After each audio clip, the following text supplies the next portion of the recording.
days of old, the elven king believed and trusted the word of man, but words grew cold and trust was slain. The great sacred tree.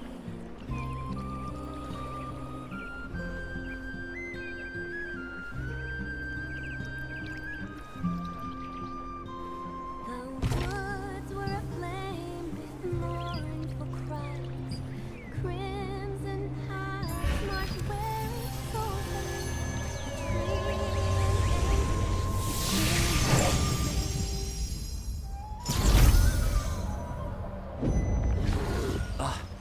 When are they coming? This place gives me the creeps. Oh, it was you! I was worried that a stranger would show up, but now I can rest easy. Oh, right. Her name is Sienna, right? She summoned me out of nowhere and gave me a special mission. She said it was to investigate the Solavian Order, and that I would be doing so with someone else. I'm so glad it's you. Especially since you're already a celebrity. I can't believe I'm friends with someone so amazing. What are you talking about? You deserve all the fame. Even Lottie would be proud of you. Everyone on Wisp Island is rooting for you. Yeah, if we stay here, we're going to get spotted. But the front gate is too risky. How do we get in? Really? All right, let's do it. I'm so glad you're with me.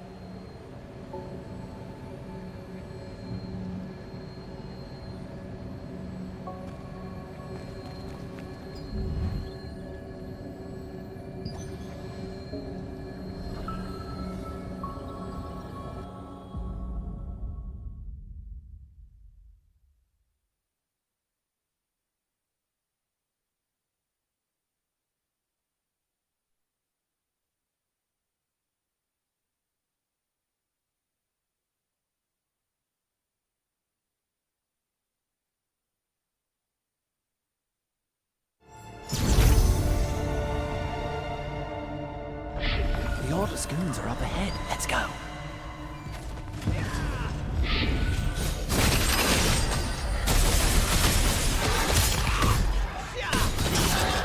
We must be pretty deep inside. Was this always here in the temple?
Nice.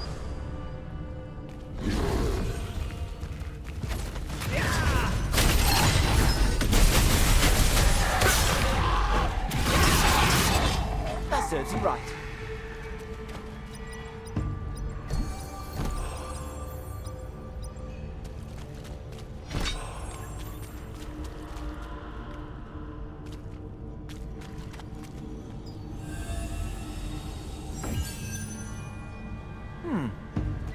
What's with that statue?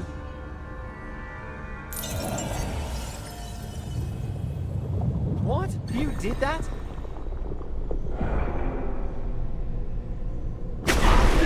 What the? How dare you spot in sacred place?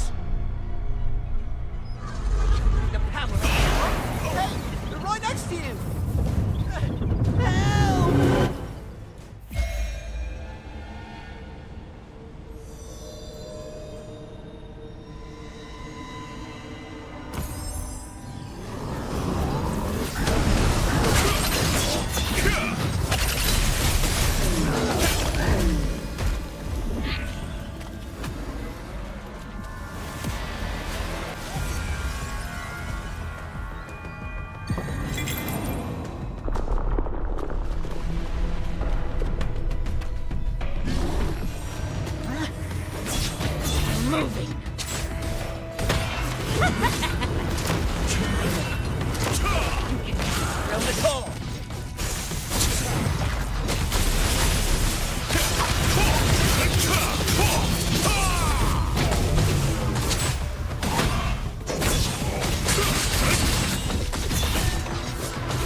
We'll go back to her embrace without fail.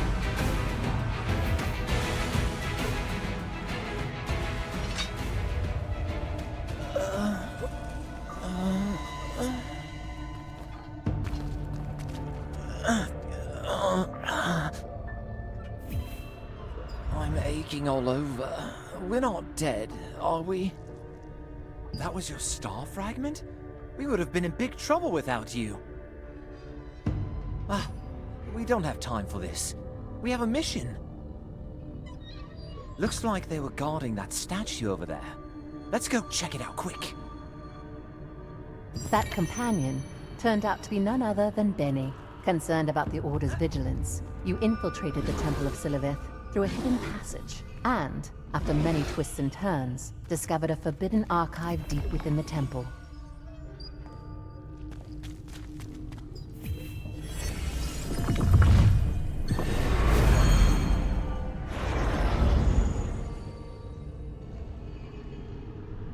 Is it this way?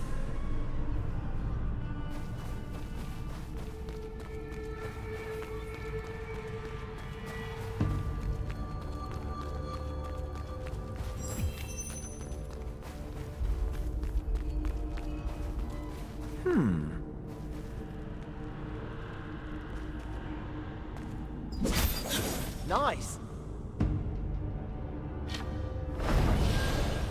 You've really gotten strong, haven't you? I guess that's what it takes to be renowned like you.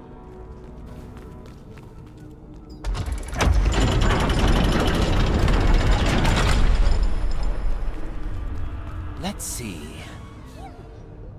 I heard there's a woman going around asking questions and investigating the goddess Siliveth. Her origins are unclear, and she's got a lot of nerve. But without faith in her, she'll never reach the ultimate truth.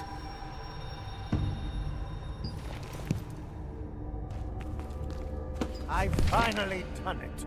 The strongest monster of all, Deus Chimerus!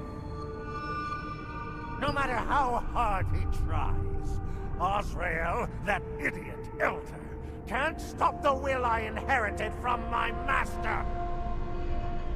I risked everything, and cast every cursed spell that exists in this world, involving my master's final creation, Rex Chimerus. Only now am I able to stand before my master as a researcher without feeling any shame, though the outcome is killing me. If the chaos that monster brings helps the goddess even a little, then my life won't have been a waste. Oh, Siliveth, I ask that you bless the path ahead of me.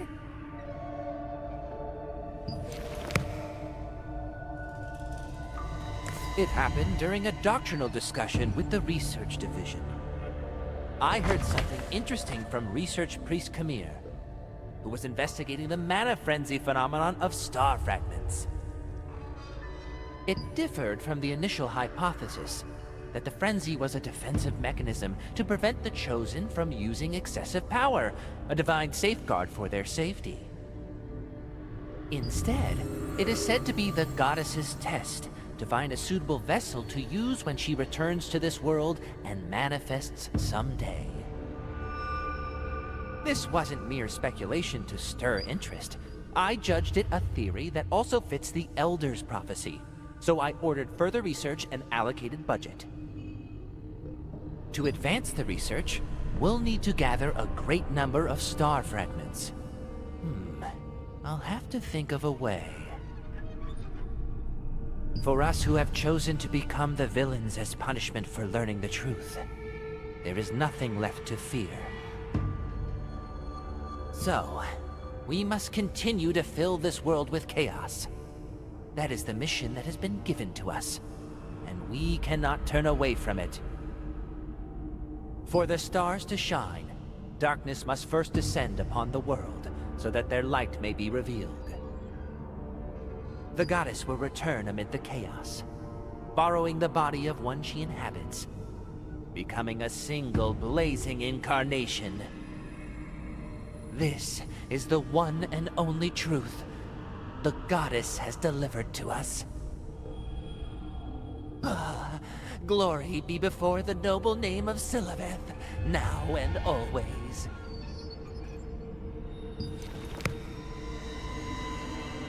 Have you been well, Aurelie? I have to say, I'm pretty tired these days. The Order's been rather unsettled lately. I heard orders came down to move something important away from that shore soon. It turned out that Melanith was the one who gave the order. The moment I heard that, I knew exactly how the ones tied to Kazar would react. It turned into a whole mess. To me, those orcs in the Archaeum are all the same. What is the Elder even thinking? Either way, the real question is how someone like me, a small fry, manages to survive when the giants clash. Which side do I latch onto if I want to live? Give me wisdom, Aurelie. The stories written in these books.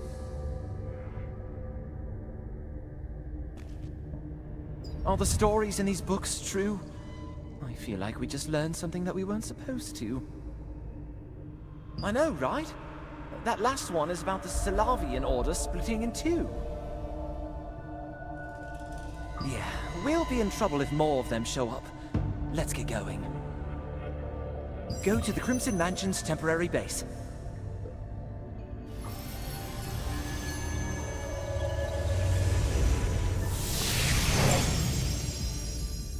You entered the Forbidden Archive and conducted your investigation.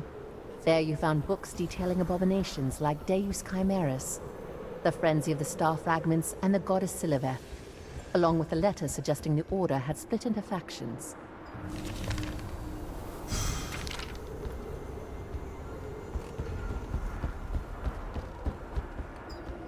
So, is Nyx still unreachable? Yes. Something's not quite right. No ordinary snowstorm can be this fierce. We'll discuss that later. Welcome. I hear Sienna assigned you to this mission. I'm sorry to have given you such a difficult task. I know your plate is full. Thank you for your kind words. So how did your investigation go? The Archaeum Legion is still going strong. And if the Dwarven Orcs and the Salavian Order join forces, we must make the necessary preparations accordingly. Still, the fact that they're divided between the Archaeum Legion and the Dwarven Orcs, it's something to think about. This requires more careful attention. I'll have someone look into it. You have my thanks.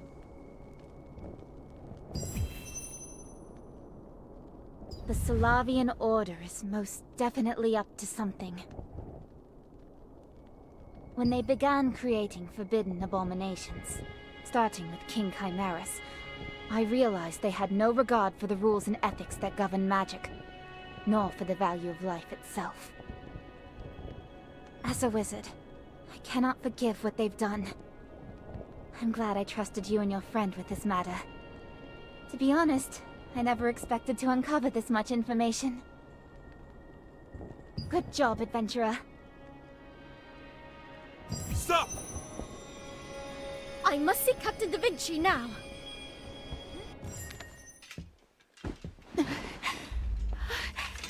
Janice sent me. Hurry and let me in already. I told you, there's no time to waste. I need to... I'm not lying. I'm here on behalf of Janice. Here's your proof. I must speak with Clay. Bring him here, now. What's all this fuss about? You, please. I must speak with Clay. Right away. Or Captain Da Vinci. If he's here, all the better.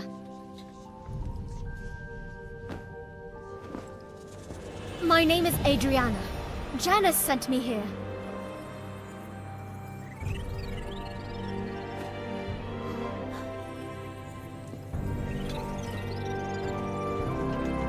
Oh, You're...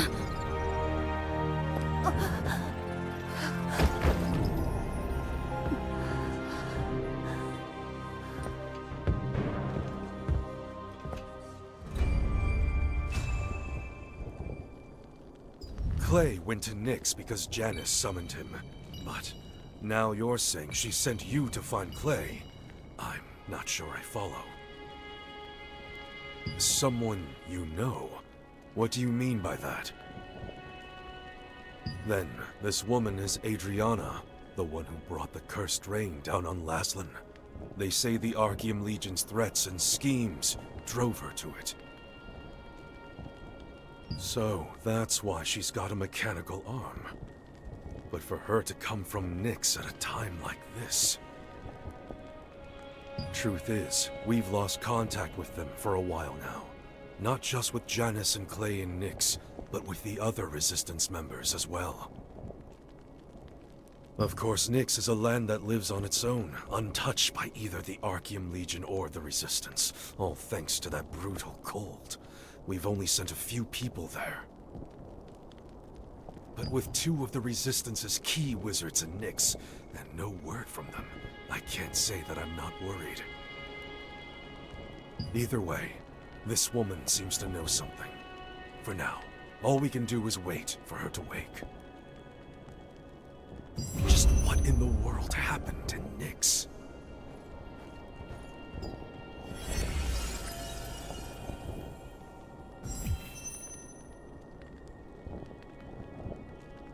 This is Adriana, right? Thanks to you, she's in the clear for now. She doesn't have any visible injuries, but if she made it all the way down here alone from Nyx, she's probably worn down to the bone. Like I said, she also has the power of the Star Fragment, though in a frenzied form. If she ran into danger, she would have been able to react accordingly. And on top of that, I used healing magic. She should have woken up by now. The lighthouse where Adriana stayed. If she experienced the frenzy there, and spent a long time in contact with her younger sibling, there might be a clue there.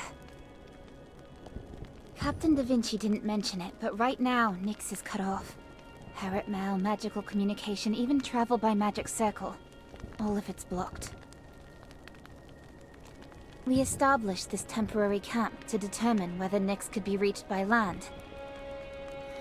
Unfortunately, that path was blocked as well by some kind of force. And yet, if Adriana came from Nyx, that means there is a way in. I hate to ask this right after you finished a mission, but... could you... go and check? Alright.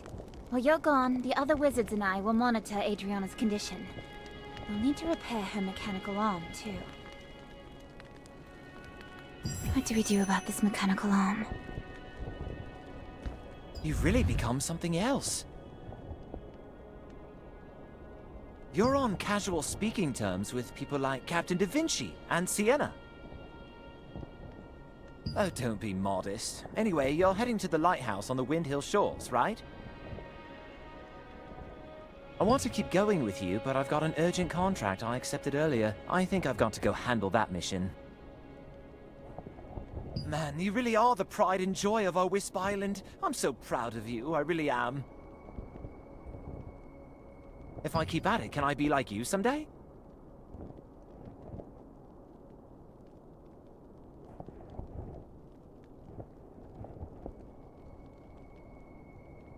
Then I'll be heading back now.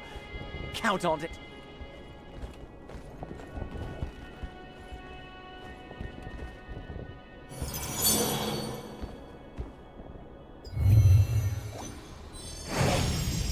Clay had departed for Nyx at Janice's summons. Then Adriana arrived, claiming Janice had sent her to find Clay. In order to wake the fallen Adriana, you decided to investigate both the lighthouse where she had stayed and Martinet's clinic. Just why are the Archeum looking for me again? I can't allow that tragedy to be repeated. It's probably time for me to leave. At the very least, Martinet will be safe.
Archeum forces captured Martinet, the younger of two twin sisters. By keeping her hostage, they forced the shaman Adriana, who wielded the power of a star fragment, to call forth the rains.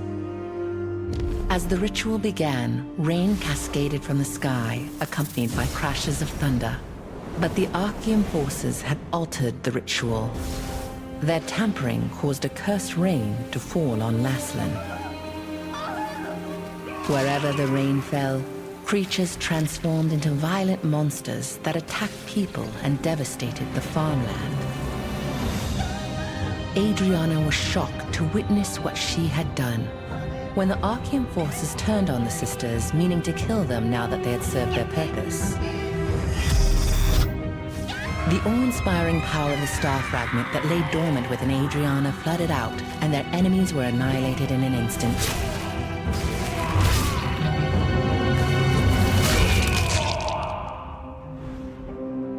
In the aftermath, Adriana was beset by unspeakable disfigurations, swallowed by guilt over her role in causing the cursed rain.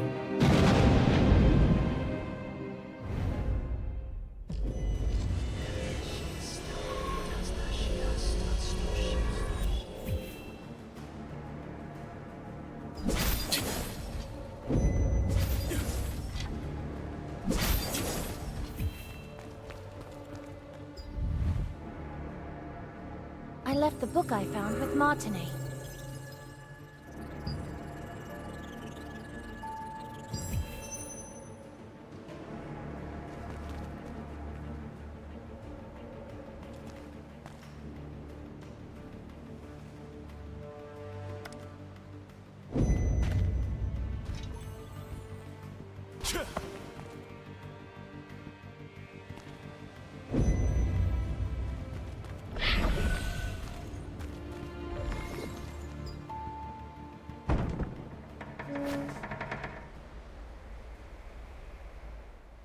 At the lighthouse, where Adriana had been staying, you found part of a hastily torn note.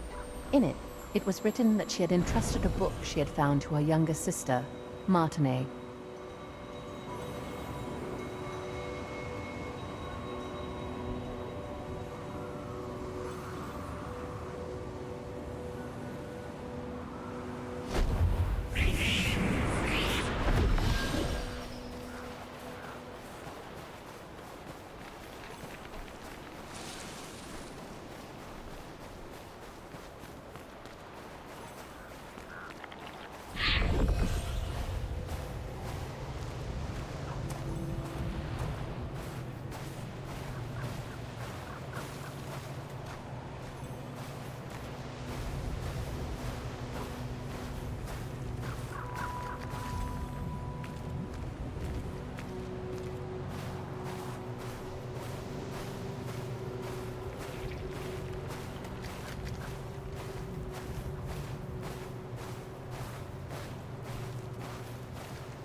truth of Siliveth. Confirmed Adrisha Reverian's forbidden book. Too dangerous here. I'll leave it with Martine.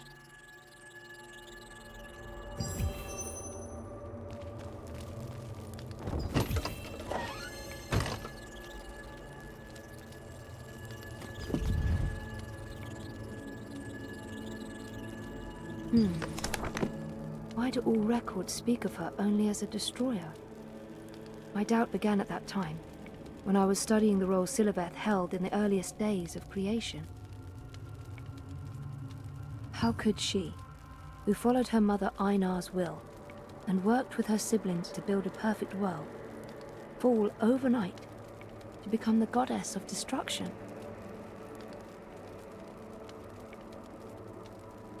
Forbidden love. That single line explained everything. Yet the simplicity itself made me suspicious. Myths are stories of the gods, but their records are always written by the victors. The star fragments aren't merely shards of mana. They are a crystallized core of her pain and memories. That is what they are. Whoever bears it gains power, but in return must also shoulder the suffering she endured. Siliveth did not see herself as a destroyer.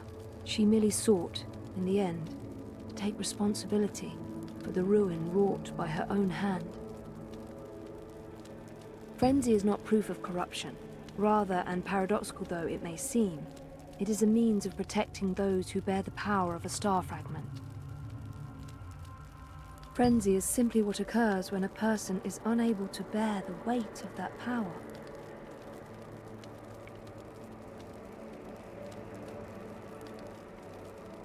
I meant to continue my investigation into those who had suffered the effects of Mana Frenzy, but few survived.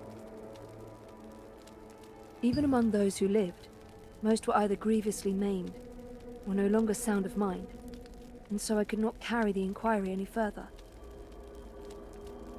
And here, the notes now come to an end.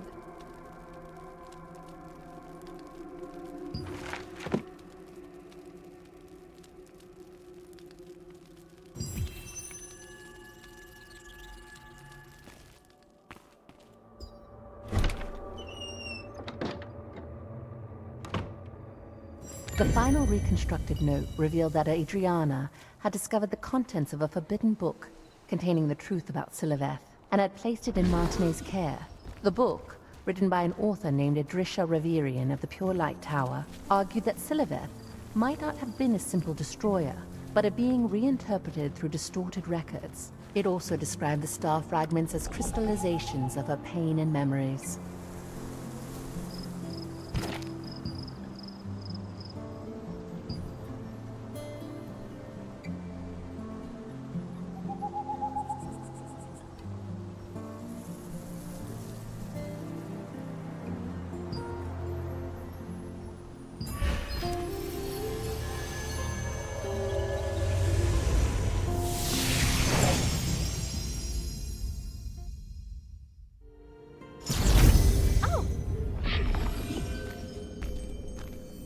Look at you working hard at this late hour. Why not take a... Hey, it's been forever! I heard about you from Benny a while back. I hear you've become quite the famous member of the Resistance. Demore and Mr. Burmeds came all the way out here too, for some kind of conference, and they were so happy to hear news about you. I came all this way because I wanted to find a certain book. But they won't even let me in since I'm neither a wizard nor a member of the Resistance. If I'd known this would happen, I would have at least joined the Resistance with Benny. Oh, right! You're a member of the Resistance, aren't you? Then, do you think you could borrow that book for me? I'd be more than happy just to get a look at it. It's called High Output Mana Stabilization Structures for Mechanical Bodies. With everything that's happened, more people are replacing parts of their bodies with machinery, right? Honestly, seeing you and Benny at a time like this made me feel like I ought to do something too. And then I started thinking, maybe I could help through the one thing I'm good at, mechanical engineering. It isn't a widely established field just yet, but that book by Reverian is supposed to be a remarkably well-developed theoretical work. So I thought even getting to read it just once would help, and that's why I came here. That's right. Someone named Ashiridi Reverian is really famous around here, but they say that person published that one book and then vanished. But no matter how hard I looked, I couldn't get my hands on it, so I ended up coming all the way here. You're looking for a Reverian book too? Huh, that's odd. The names are a little different. Adrisha, Ashiridi. Right, I'm counting on you. Why are there two Reverians? Did they somehow write their own name wrong? You're pretty tough, aren't you? I have the perfect contract for you. Back again, I see. Are you looking for a book? Reverian? I see. Goodness. Might I ask which book you are looking for? Ah, that may be a problem.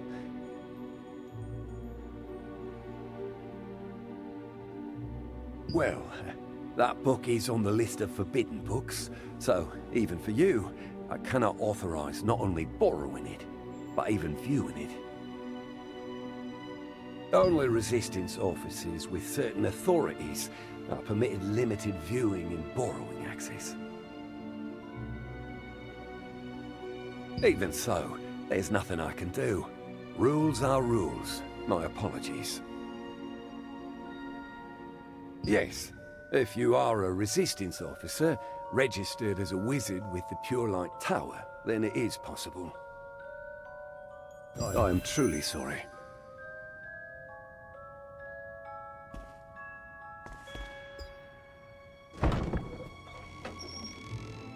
While heading to Pure Light Tower in search of Reverian, you met Lottie. She too was looking for a book by a similarly named Reverian, one concerning mechanical bodies. But as she was neither a mage nor a member of the Resistance, she had no access to it. It was likely at that moment that hope first arose that Lottie might be able to repair Adriana's broken mechanical arm. What brings you to Pure Light Tower? I see. You're in urgent need of access to a forbidden book. Still, I don't quite understand why the book your friend is seeking was designated a forbidden book. Adventurer, you are hardly the sort to use it for anything improper, so I will do what I can. Not at all. Come, let's go.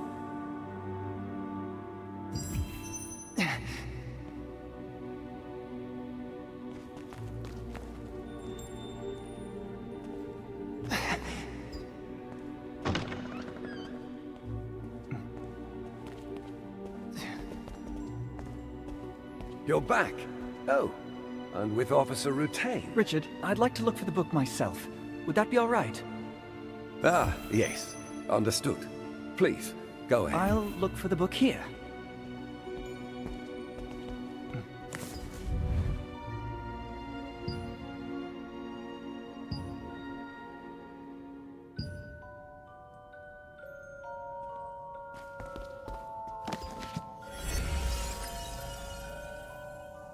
Be careful!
this the book? Why is that activating? Oh dear, I am terribly sorry. It seems there's been some kind of error.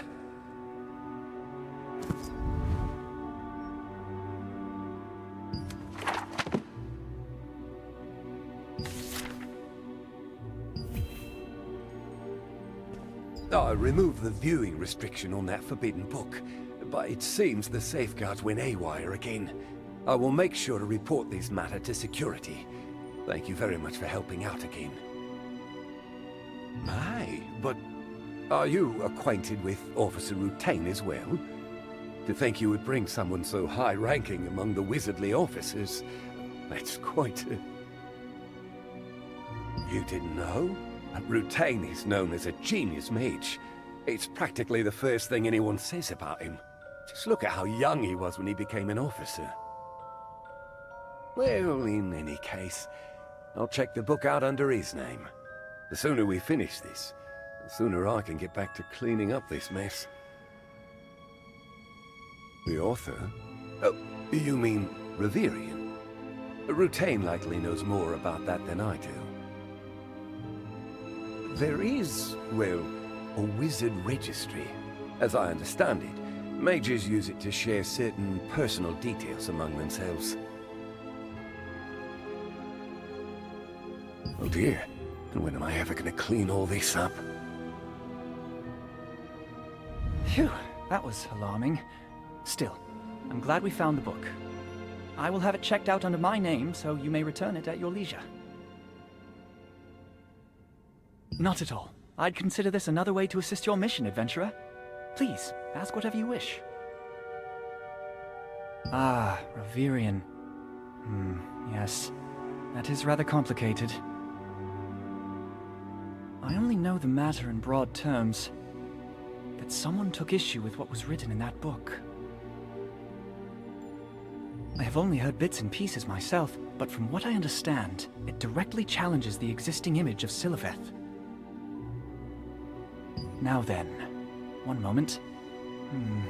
There should be at least something in the wizard registry. Let me take a look.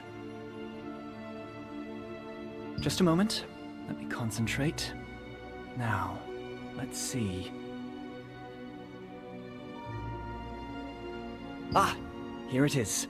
There is not much else, but both Reverians are listed with the same registered address.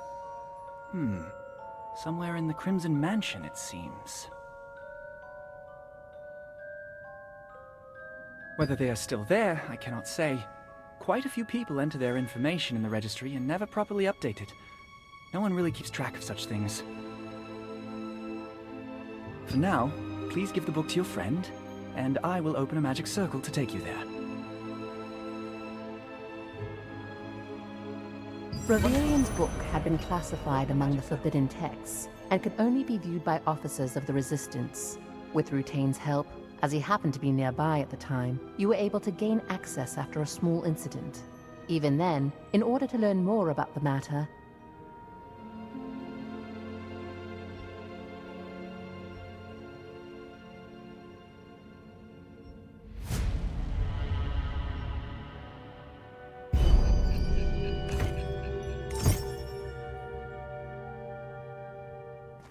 Are you okay?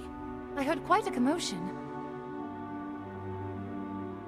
Oh, so this is the book. Thanks.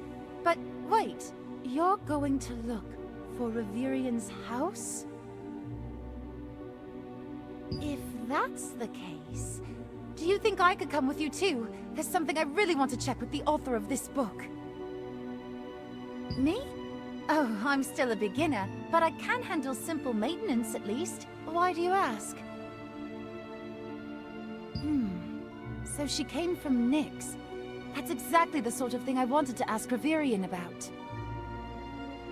I mean the power supply that keeps mechanical devices running in extreme environments.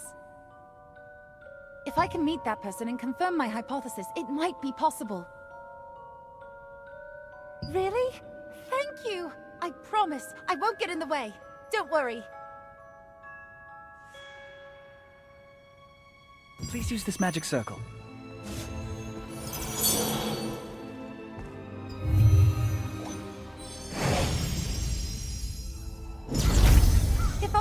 finally get to meet them!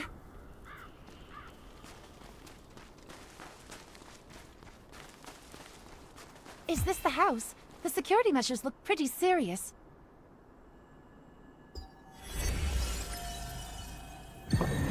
Huh? You're just going to blow it up?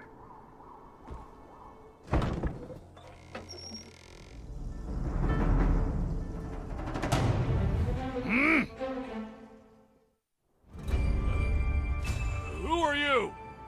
You lot! Lynn, get behind me, now! You're a Shiradi Reverian, aren't you? What? How do you know that name? Barnick, put that down. They mean no harm. It is you, right? Wow, I can't believe I'm really meeting you! It has been a long time since I last heard the name Reverian. I am Soyan Lin, from the Far East. Yes, I came all the way to Silesium from the distant east to study Siliveth. That was my purpose. Though no sooner had I arrived, I was swept up in the war and left stranded here, unable to go back. Reverian is a false name I created to conceal my identity. If you have come all this way, then you must be someone who bears the power of a star fragment. Otherwise, no one would have in truth gone to such lengths to find me, and, of course, especially now that my books have been forbidden. No, I was not asking for an apology. Now then, what is it you wish to know? She once suffered mana frenzy and lost an arm. It seems she made the journey on foot from Nyx, and even now, she has yet to regain her senses. I can't be certain without seeing her, but I don't believe that was caused by a star fragment frenzy. The mana frenzy in those who bear a star fragment isn't because the power is a curse, nor because it causes rejection. It's closer to a surge of power, meant to protect the bearer of star fragment in moments of peril. However, ordinary people cannot withstand that power. As a result, the body is damaged afterward, and in severe cases the magic erupts and leads to death. Depending on the magnitude of that power, the surrounding area may even be reduced to ruins. You have suffered from a bout of mana frenzy as well.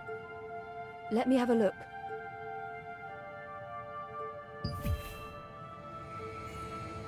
No, that cannot be.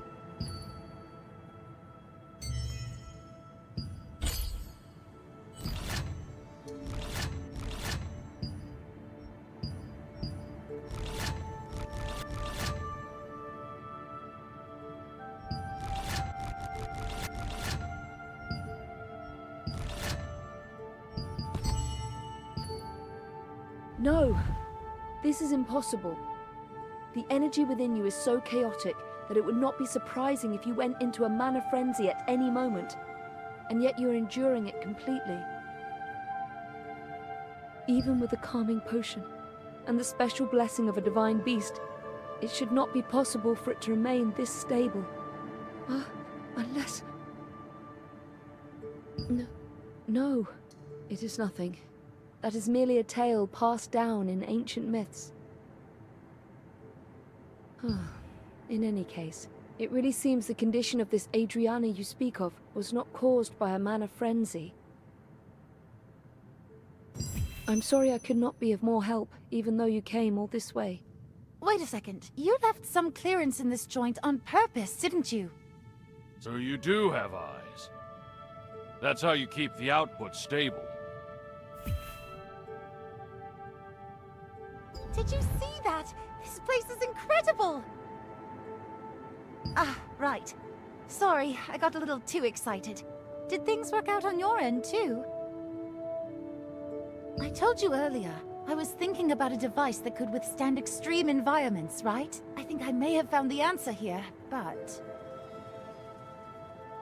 Well, I think I've sorted some of it out in theory, but it's still only a theory, so I think I'll have to test it in a brutally cold environment at least once. Mr. Burnick said that if the method I came up with works, it might be able to restore that Adriana person's arm. Huh? Really? The wizard's residence? Essence of water formed by Deluge Noah's cold.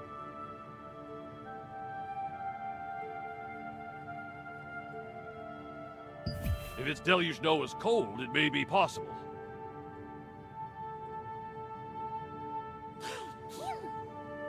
Deluge Noah's cold should be enough to test the method your friend devised. You've got a lot of questions, I'm sure, but this is as far as we go for now. Didn't you say you were in a hurry? Mr. Burnick, you designed this part around human joints, right? That's right. Machines should adapt to people, not people to machines. It has been quite some time since I last saw Burnick this excited. It is somewhat difficult to explain this briefly, but he was once a researcher at the Black Anvil Forge. But they aligned themselves with the Archeum Legion and began demanding things that went against all reason, so he decided to end his research there. After that, the Archeum Legion and the dwarves tormented Burnick to no end. They stole all of his research materials and completely blew up his laboratory, driving him to the brink of death. Nearly dying, he made a desperate escape, and it was at that moment that he happened to meet me. I was able to keep him from dying with Eastern medicine, but in the end, he had no choice but to turn parts of his body into machinery himself.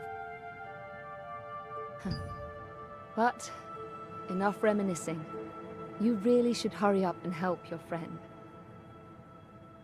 From what I have heard, we would like to help you as soon as possible as well, but our present circumstances do not allow us to do so easily. Still, I will give it some thought.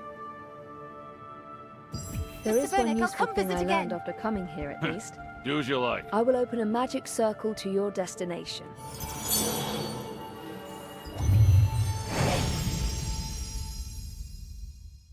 Together with him, you went to the address where Reverian was said to be staying, and entered the house by somewhat forceful means. Inside, you found a woman from the east and a male dwarf, whose head was half machine, both using Reverian as an alias. The woman, who revealed her true name to be So Yun Lin, offered advice regarding Adriana's condition, while Lottie found the answers she needed about repairing Adriana's mechanical arm from the man, who introduced himself as Burnick.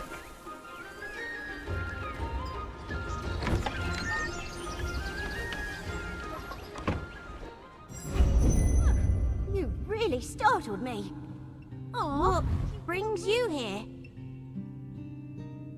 Oh, I see. But this is a bit of a problem. During the last renewal of the seal, my master spilled all the essence of water. We were just about to go guard the moor together, but then he said some guests had arrived and went out, and he still hasn't come back. Oh, I think that's him now. Adventurer? Adventurer, what brings you here this time?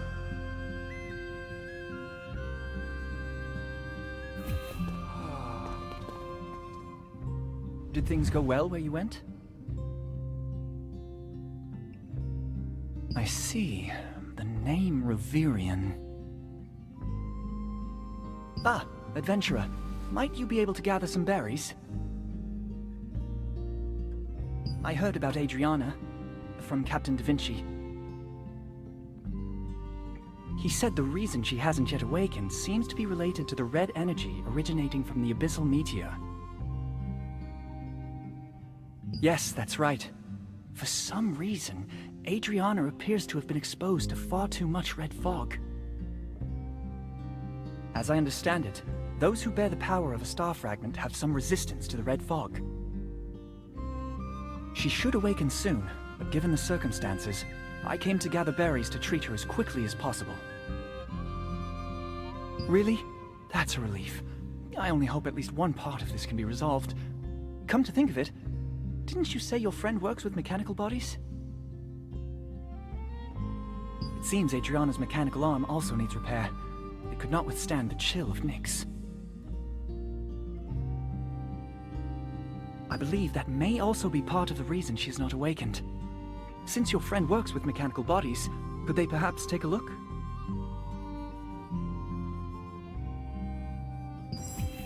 I can't promise I'll be able to fix it, but if the problem was the cold, then we need essence of water infused with Deluge Noah's cold. Deluge Noah? Ugh, Master. If only you'd been more careful back then. Quiet down, you! Well, as you heard, we need to collect some more essence of water. Ah, yes. You may go, adventurer. After last time, I opened a shortcut, so even 2 people could make the trip if energy runs low again. Sending Melvin off by himself? No, absolutely not. But I think it should be fine if he goes with your friend. If I go too, then who's supposed to look after our wizard officer? Let me use this chance to get acquainted with some important people, would you? Of course, the Resistance has continued sealing and driving back Deluge Noah, so to be honest, things have stabilized to the point where one person could make the trip alone. See, I knew you'd understand. Then Melvin and your friend can go, and you, adventurer, can gather the berries and meet us back here. Looks like that settles it. Then I am in your hands, cute little wizard. All right, off you go. Officer Rutain, please have some tea. Pardon? Ah, no, really.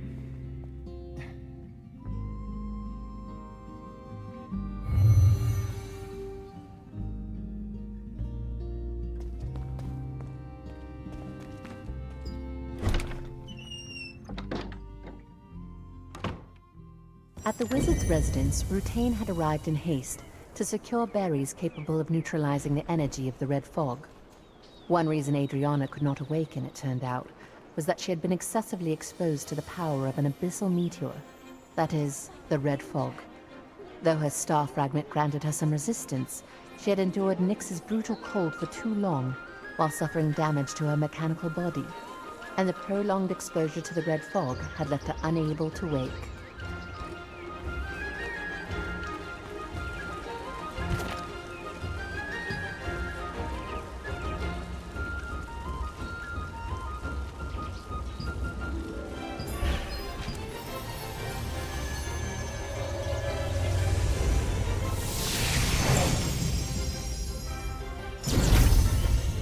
So you've come.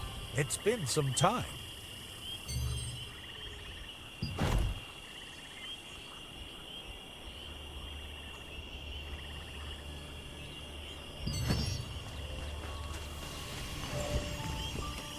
Good to see you. What brings you all the way here? The situation sounds urgent, but berry cultivation is still proving difficult. Until now, we've only harvested small amounts near the cave where Giselle used to live, but cultivating them separately hasn't been easy. The cave where Giselle lived collapsed some time ago, so it can no longer be accessed. Though I suspect it won't be a problem for you. After the cave collapsed, I checked the area to see whether there might still be a way in, and I found an entrance and a shaft leading inside. But when the cave gave way last time, the interior there collapsed as well. Ordinary folk like us cannot get through, but I suspect you may be able to. There should be a mine entrance above the cave where Giselle stayed. That's the entrance. I have explored as far as the entrance with the others. Beyond that, however, the paths have collapsed, and the red fog is so thick that we couldn't go any further. Will you do it? Even so, the ground is unstable, and there is no knowing when it may collapse again. Be careful. Long There is a time. mine entrance above the cave where Giselle used to live.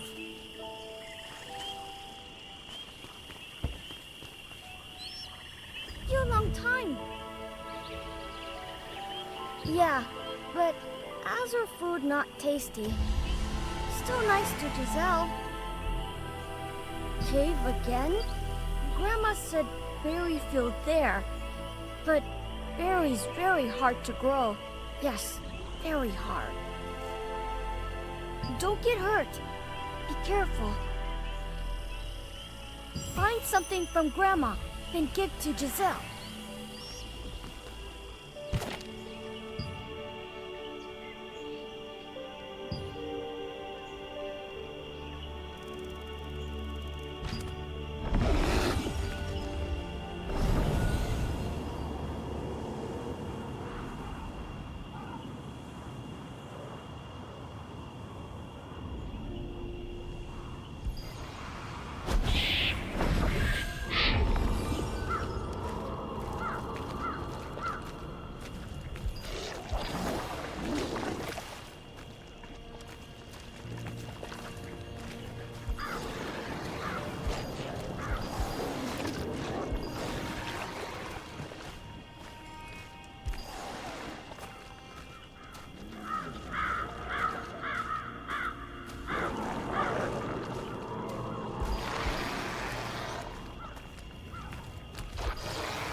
In search of more berries, you went to Azra and Giselle, only to learn that cultivating them had proven difficult. After the collapse of Giselle's cave, a new shaft was exposed, but it was too dangerous for ordinary people to enter. To secure the berries, the only resource capable of resisting red fog, you set out for the shaft.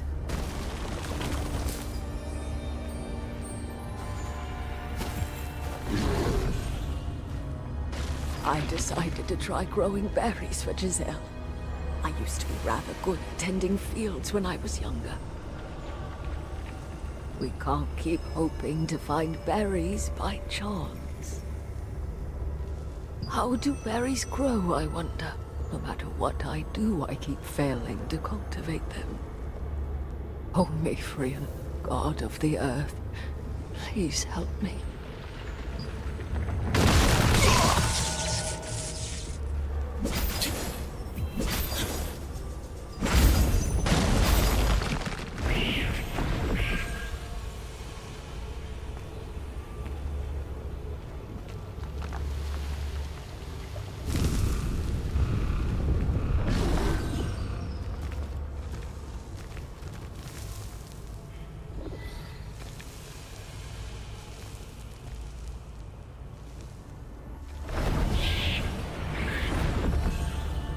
The field where I had scattered the berries collapsed, and all the effort I poured into it has come to nothing.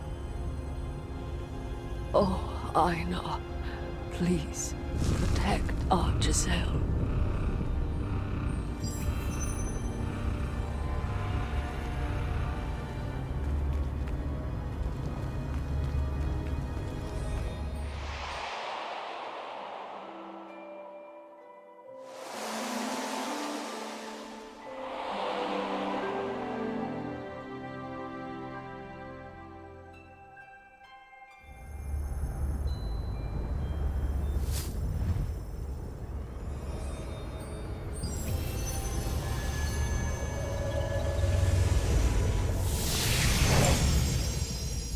In the area around the shack, you found records left behind by Giselle's grandmother, showing she had continued trying to cultivate the berries. Despite repeated failures, she never gave up on growing them for Giselle, and in the end, became so desperate that she even prayed to the gods for help.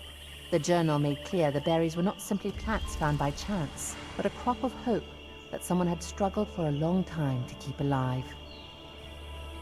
Good. Not hurt? From Grandma? But Giselle don't know. Can't... Yeah. Azra reads to Giselle. Giselle want to learn. Want to read Grandma. Thank you. You're back safely.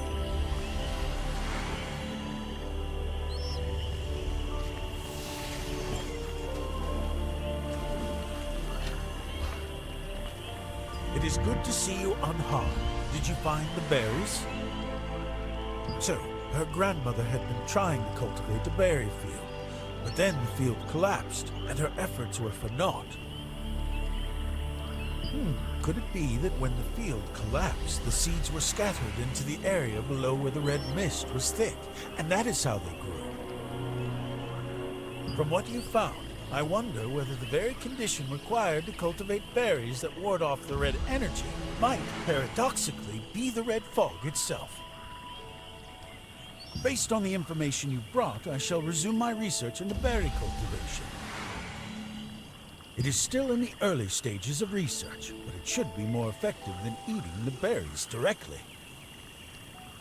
Though depending on the case, a single unit may not be enough to produce the full effect. My apologies. I should be doing more as a researcher. Naturally, I've set Giselle's share aside with some room to spare. Thankfully, these days, there are even times when she does not fall ill without eating the berries. And thanks to you, have we not also found a clue to cultivating? Take them without concern. For now, take some more medicine with you for any urgent matters that may arise in the future. They may be only half finished at the moment, but they should still prove useful. Comparing the journal to the conditions on site revealed a startling possibility. The berries may have germinated and grown in areas where the red fog was especially dense. The seeds had likely taken root beneath the collapsed field, suggesting that the conditions required for their growth ran contrary to ordinary assumptions. This became an important hypothesis, that the fruit capable of suppressing the crimson energy paradoxically grew within that very energy.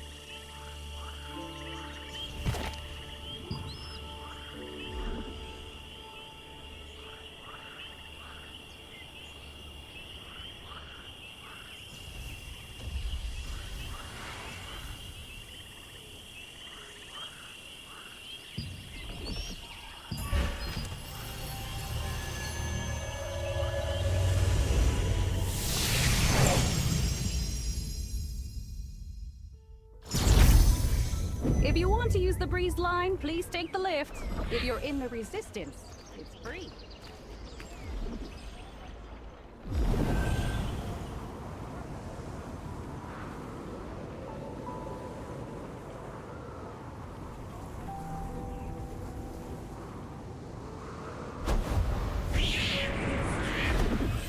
If you carry the word...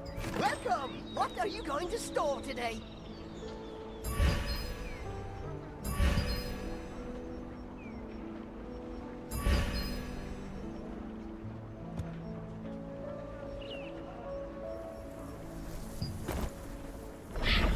Uh-oh. Your bag is guarded.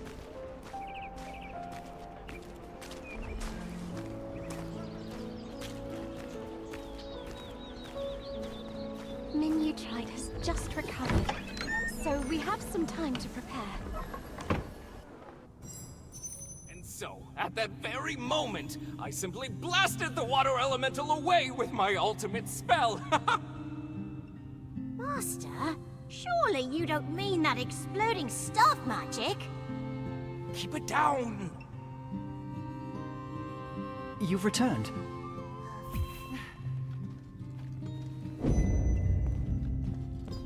Did you get the berries? I see. Then this is essentially a condensed form of the berry's energy. We should deliver it to Captain Da Vinci at once.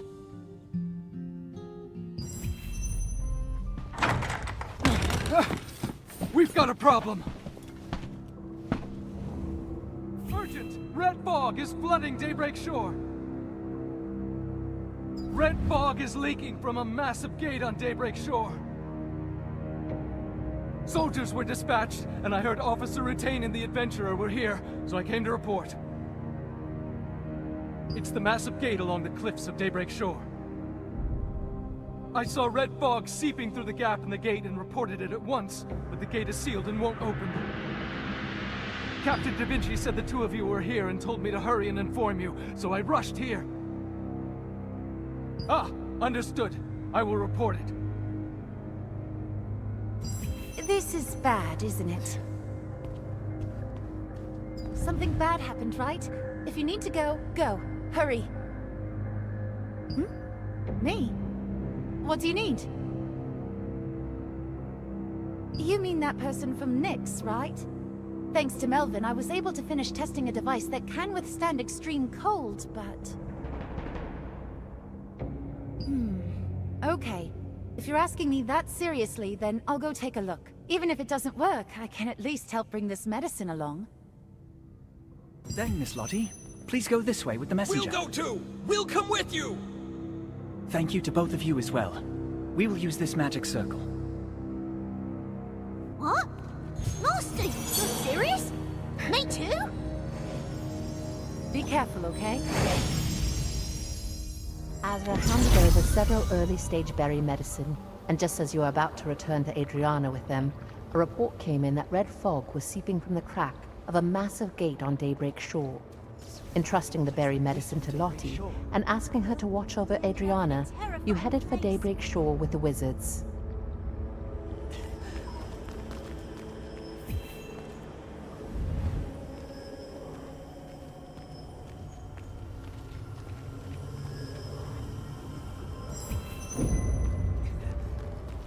Enemies! Melvin, keep up! Honestly, if anyone can be careful, it's you, Master!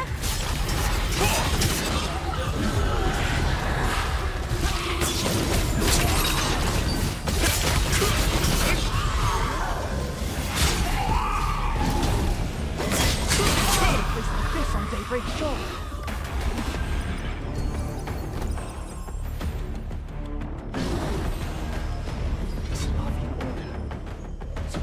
Were hiding a place like this on Daybreak Shore. Yes, and judging by the gate that opened earlier, there must have been some great explosion deeper inside. It sends a tremendous force from far within as well. We must press on at once. This red energy seems to be the same as what we encountered in the Swamp of Silence, but it infected Adriana. That would be for the best. Sound idea. The red energy is coming from deeper inside as well. Be careful!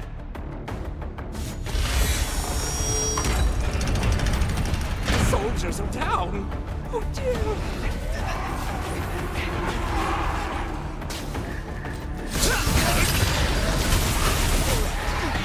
Taking this game!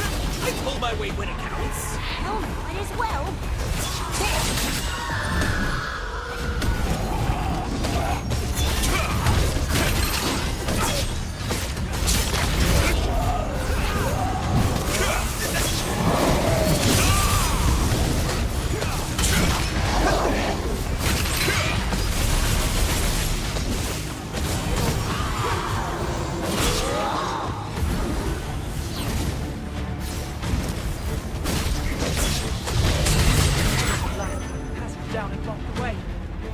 Another route.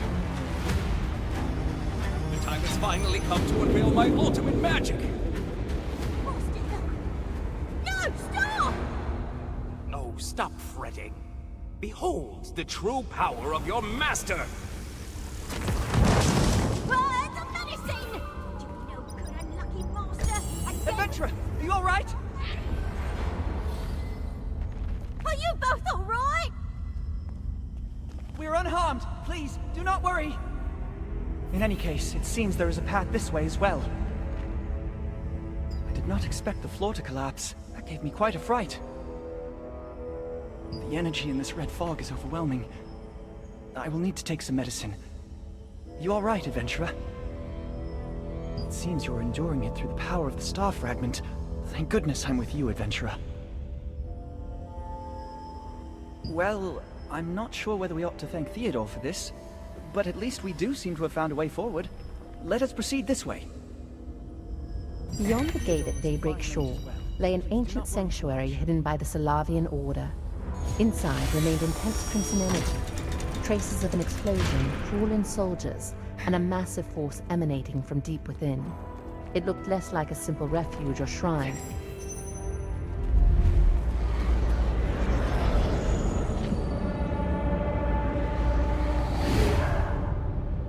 This way! Yeah!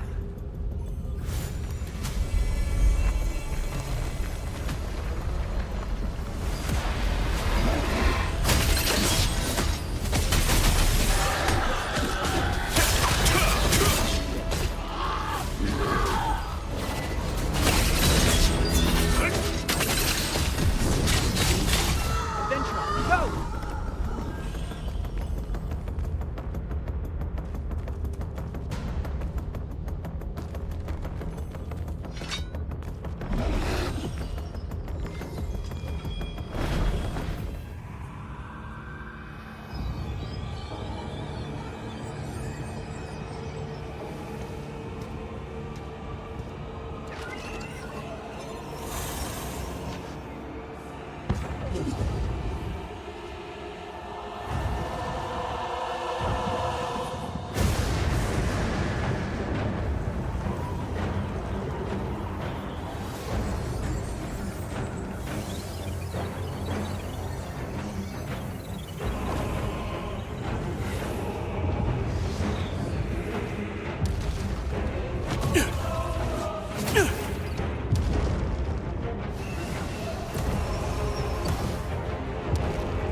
Adventurer, are you all right? Solavian Order fiends. Yes, I saw it as well. After a portal opened in the sky and the abyssal meteor was drawn into it, as if every last bit of power was consumed. We must report this to Captain Da Vinci at once. Quickly, let us find Theodore and Melvin and make our escape.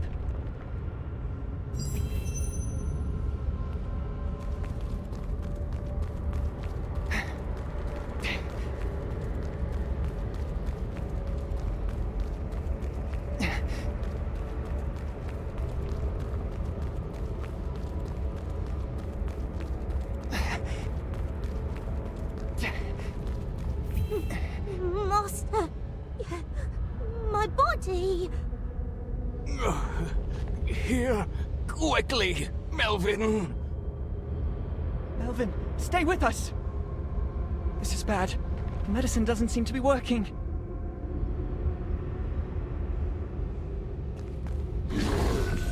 Take care of Melvin first. Please, tend to Melvin first. An enormous wave of red fog washed over us when we entered this place.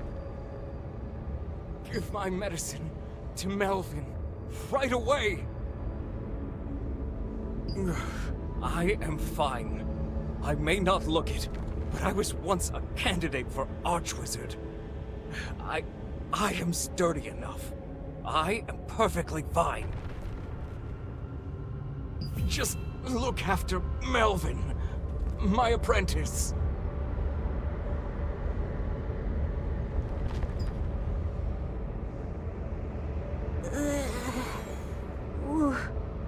What happened? Melvin, thank goodness.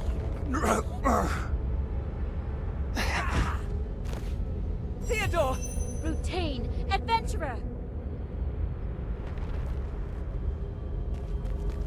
We're the reinforcements sent by Captain Da Vinci. Thank goodness you're both safe. Captain Da Vinci asked that once the situation is settled, you leave things here to Rutain and the reinforcements and return to the field camp, adventurer. He asked me to tell you, the twin sister has awakened. We will take care of these two as well. Please do not worry, and go at once. Ow, that hurts. Don't worry about us. Just get going. Master, why in the world did you give me the medicine? Then I shall open That's a transportation enough, magic Melvin. circle for you. Treat me like your master for once.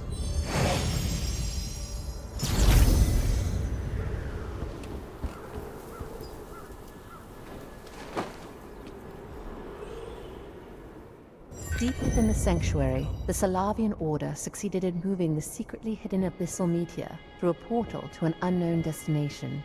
Afterward, all of the Order's members who had taken part in the ritual perished, without a trace. This made it clear that the entire rite had been carried out as part of a carefully orchestrated and meticulously prepared plan. In the process, Theodore and Melvin were exposed to the red fog. Well, what is the situation at Daybreak Shore? A hidden sanctuary of the Salavian Order. To think they were hiding an abyssal meteor there. But why would they choose to bring it out at this very moment, even at the cost of sacrificing the Order's wizards? I will investigate that separately. You have done well. The medicine you brought, along with Miss Lottie's treatment, brought her back to her senses for a short while, but she soon lost consciousness again. According to Sienna, the red energy and her arm have both been treated, but after taking so long to get here, it seems she has exhausted all of her strength. I noticed earlier that she brought a scroll over there and said you want to read it. Might be worth a look. It seems she has stepped away for a moment, but go speak with Sienna once she returns.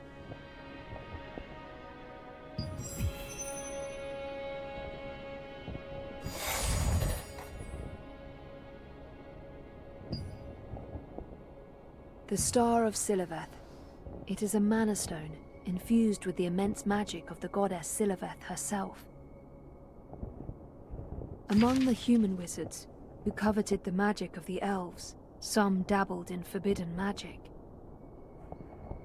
After that incident, the Eye of Salvation went to war with the elves, and once driven back, resorted to creating the forbidden weapon known as the Abyssal Meteor. In opposition, Zion Targaroth of the Lightbringer Society ended the war by dividing the Abyssal Meteor into 7 pieces and sealing them away. After many long years, the Eye of Salvation was transformed into the Solavian Order. While part of the Lightbringer Society spread outward into the Church of Einar and the independent research institution known as Venelux. Thus, it seemed the Star of Siliveth had vanished into history. And yet, Revel Lupius led the Archeum Legion and cast the continent of Silesium into the turmoil of war. And once they began searching again for the star fragments, the Star of Siliveth endured, once more, as a symbol of destruction.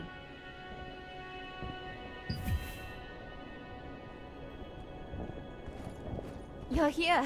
You've done well. So, I see you've already looked over the scroll I brought for you. I wanted to help you better understand the star fragment you carry, and the forces surrounding us. It is a magic scroll, made by someone I once knew, briefly. Please channel the power of the star fragment you carry into her. Gently, little by little. I cannot promise anything, but I heard that when you first met Adriana, the power the two of you wielded resonated with one another. That means the two of you possess a special kind of star fragment power. At this point, I think that is our only hope. Yes, it is possible. Reverian? And you are?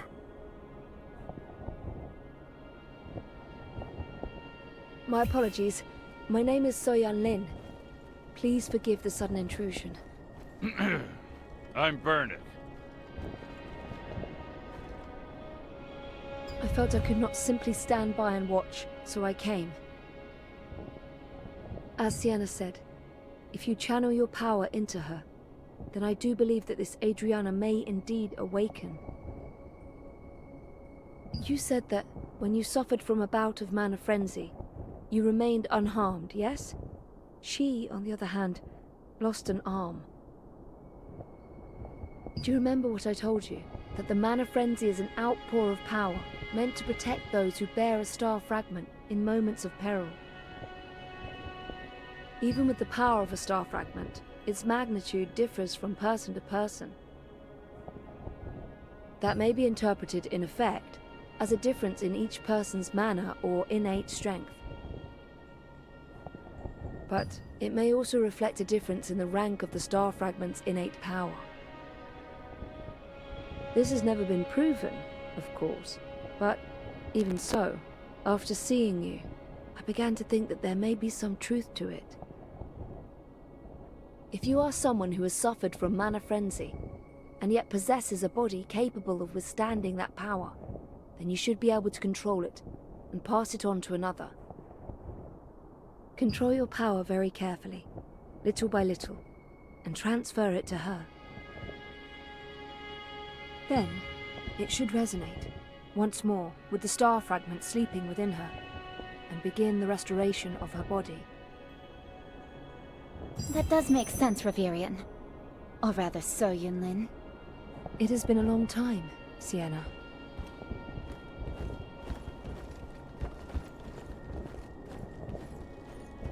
Just as So Yunlin said, control the power gradually, as though you're breathing it into her.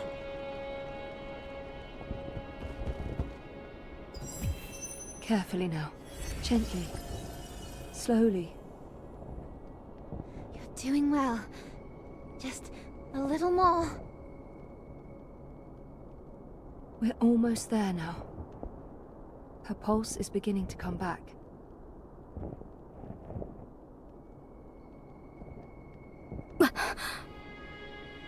Da Vinci! Where is Captain Da Vinci?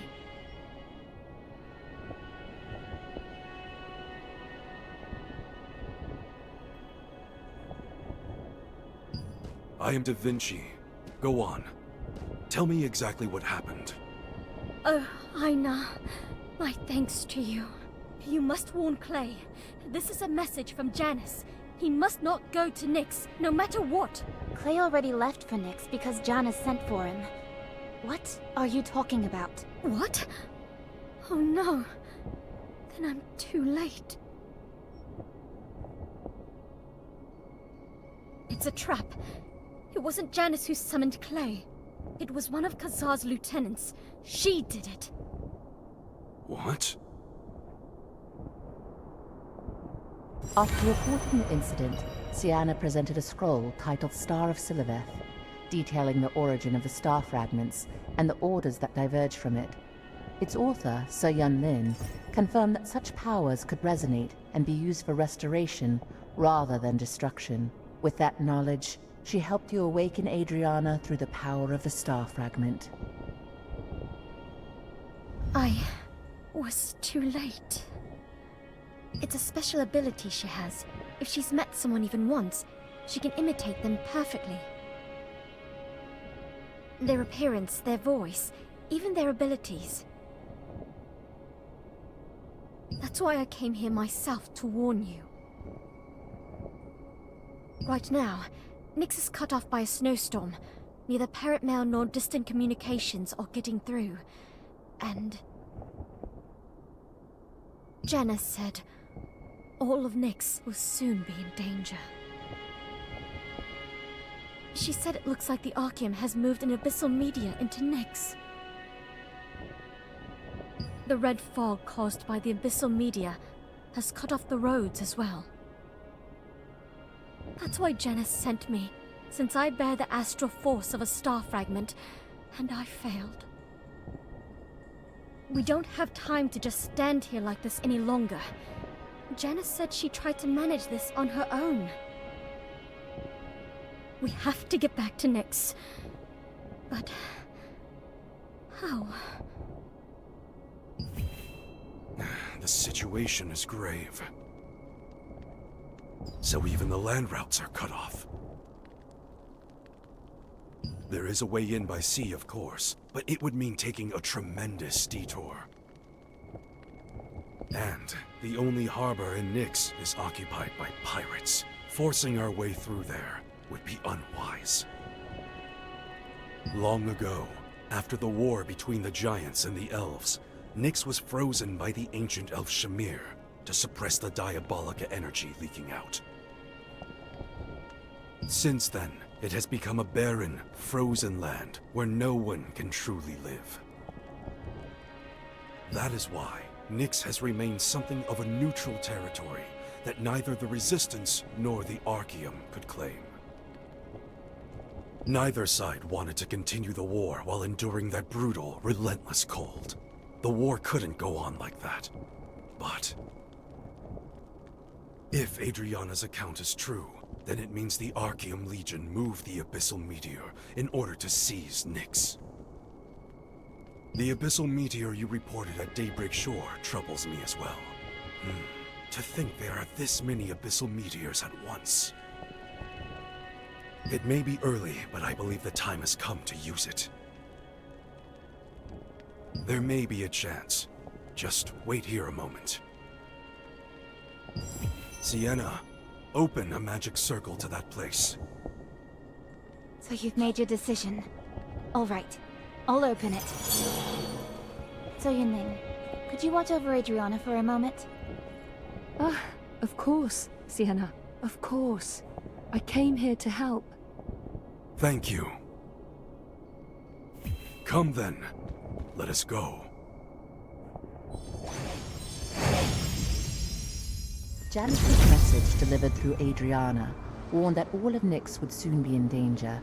The news that the Abyssal Meteor had been moved into Nyx, and that the land routes had been cut off by the Red Fog, made it clear just how grave and pressing the crisis had become.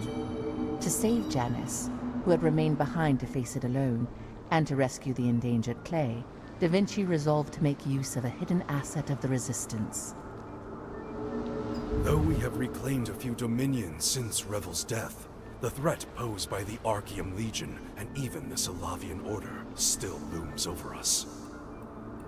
That's why I, along with the other leaders of the Resistance, began developing a secret weapon to improve our mobility and to gain an edge in future battles. Ah, you mean that ship anchored over there? No, not that. Though, I can't say you're entirely wrong. Come, let us head inside. Welcome! Oh, Adventure, you're here too! Just as I thought, just as I thought! The greatest talent from the Resistance to burst onto the scene! I wasn't putting my faith in you for nothing. Just what I'd expect from a true powerhouse. Captain Da Vinci personally asked something of me, so I've been helping him with it. Come on, don't just stand around here. It's almost finished now, and once you see it for yourself, you'll be really, really amazed. Yes, you will.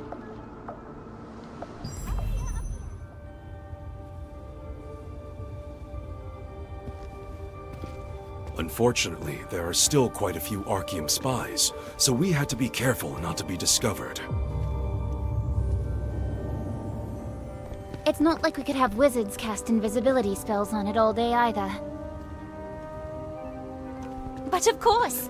And that's why Captain Da Vinci sought me out.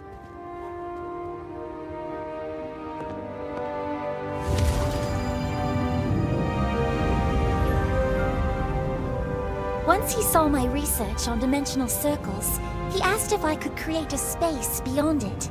Indeed. A secret weapon demands a secret workshop, I'm sure you'd agree. A space free from physical limitations and the risk of discovery. The space beyond the dimensional circle was perfect for this. Now witness the secret weapon of the Resistance. I present to you the battle airship, Aetherian.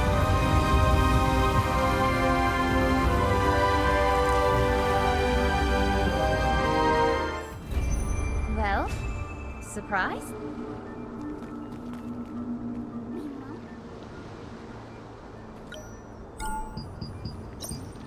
Are you all right? You look pretty stunned.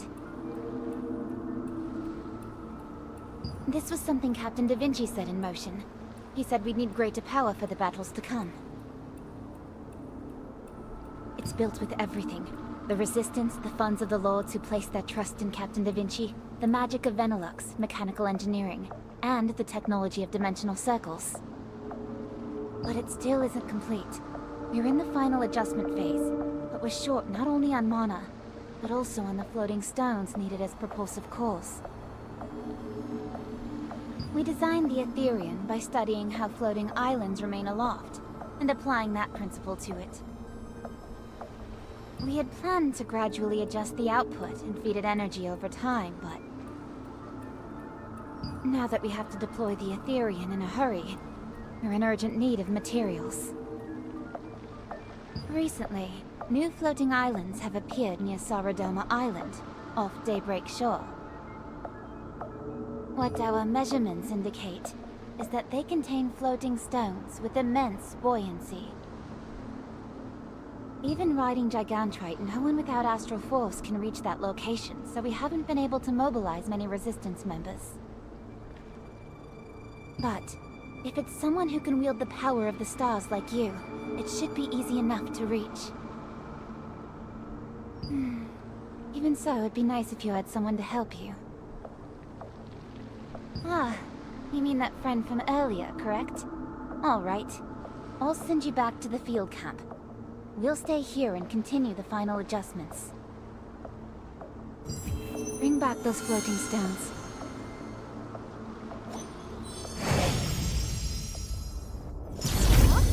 You're back! You all rushed off in a group and now you're the only one back. Did things go well? Help? I've already finished adjusting her arm here. She should start recovering soon. Need help with something else, too? Just say the word. If it's something I can help with, I'll do it. Whoa! An aerial warship powered by floating stones. That's incredible! Mr. Burnick, did you hear that? I did. That would be quite a sight indeed.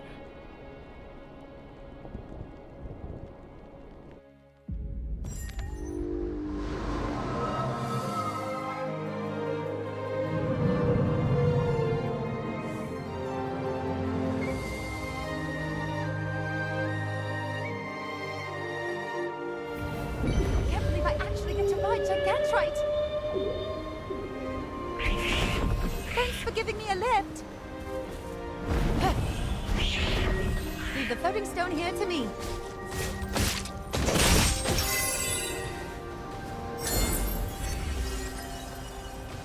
So you've got to mine these carefully.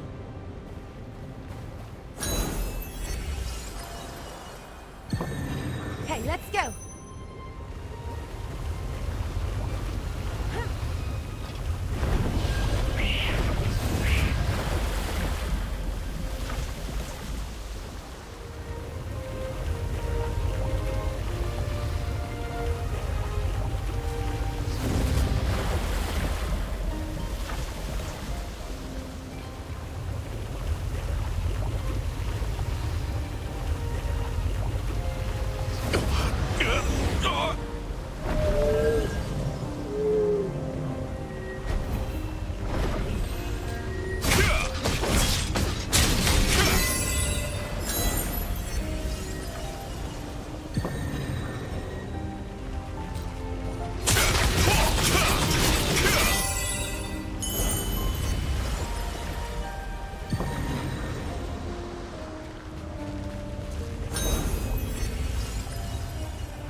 Outshine me!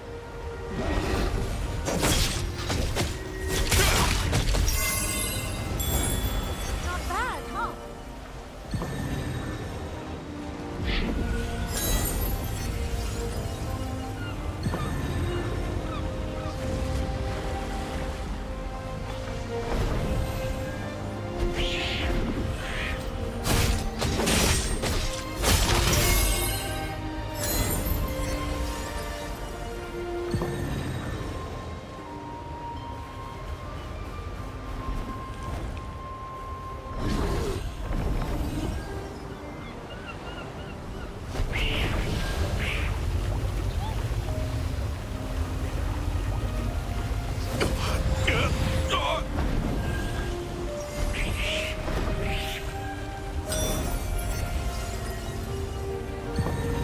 Almost got them all.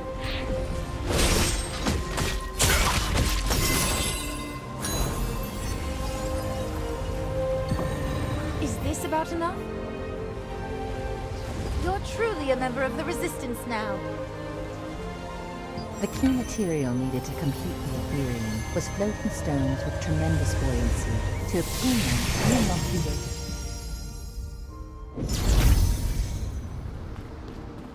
This way.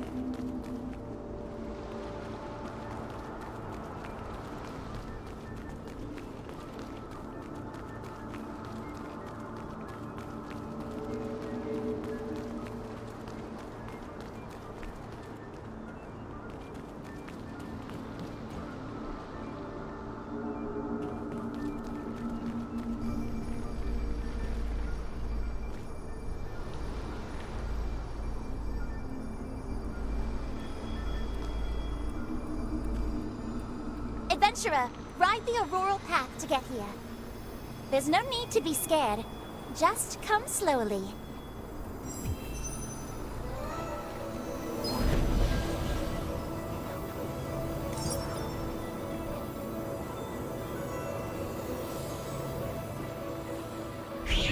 You're here. Adventurer, how was the Auroral Path? Yes, exactly. The particles discharged from the Ethereum create an artificial galaxy, and we call that the Auroral Path. By using it, you'll be able to travel faster and more safely. So, anyway, did it work out? Just as I thought. I knew you were the best adventurer. I'll hurry and take these so I can finish the final preparations. Oh, yes, right. Sienna brought the others over a little while ago. You should go see them. Are you certain it's all right for us to come along as well? What are you talking about? Thanks to Bannock, the final checks went much more smoothly. And you're looking after Adriana, too. Ah, there you are. Paul already reported everything to me. While you were helping out, I went and brought them here. Based on what I saw earlier, your friends Lottie and Bannock's skills with machinery could certainly be really helpful for the Etherean as well. So Yunlin is tending to Adriana, whose condition isn't fully stable. I can vouch for her medical skills. So Yunlin and I go back to my days at the Pure Light Tower. She was a younger wizard, and scholar I thought very highly of. That scroll you saw earlier, that too was something So Yunlin made back when she was still going by Reverian. I hadn't seen her since the book was designated as forbidden text. I never thought I'd end up seeing her here again. Wouldn't this side get better output if we connected it like this instead? Not a bad idea. It looks like Well the adjustments are nearly Ship is heading done. for Nyx. We're preparing for the cold. You've done a great deal for us. Sophia, Robert, and Rutain are all carrying out different missions, so I keep ending up placing the hardest tasks on you alone. My apologies. Indeed, Clay and Janice are both invaluable assets to the Resistance, but that isn't the only reason we're exposing the Etherean and heading to Nyx. If the Archeum Legion were to seize Nyx, which has long been something of a neutral territory, and lay hands on some unknown power there before we do. And then, of course, there's the Abyssal Meteor the Solavian Order supposedly transported somewhere. Jake is pursuing the Solavian Order matter, so we should have word soon. Once the final adjustments are fully complete, we'll head straight for Nyx without delay. Will you join us? Good. You, I, everyone here, we're all in the same boat now. Let us go to Nyx.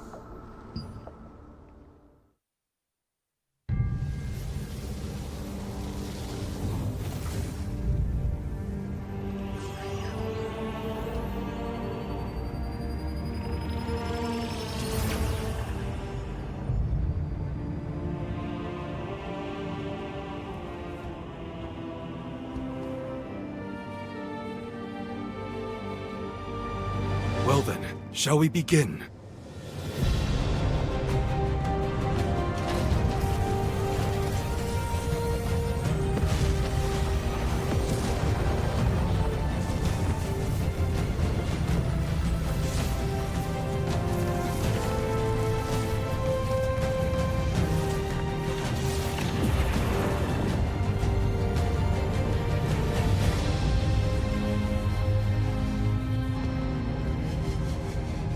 Without delay, onward!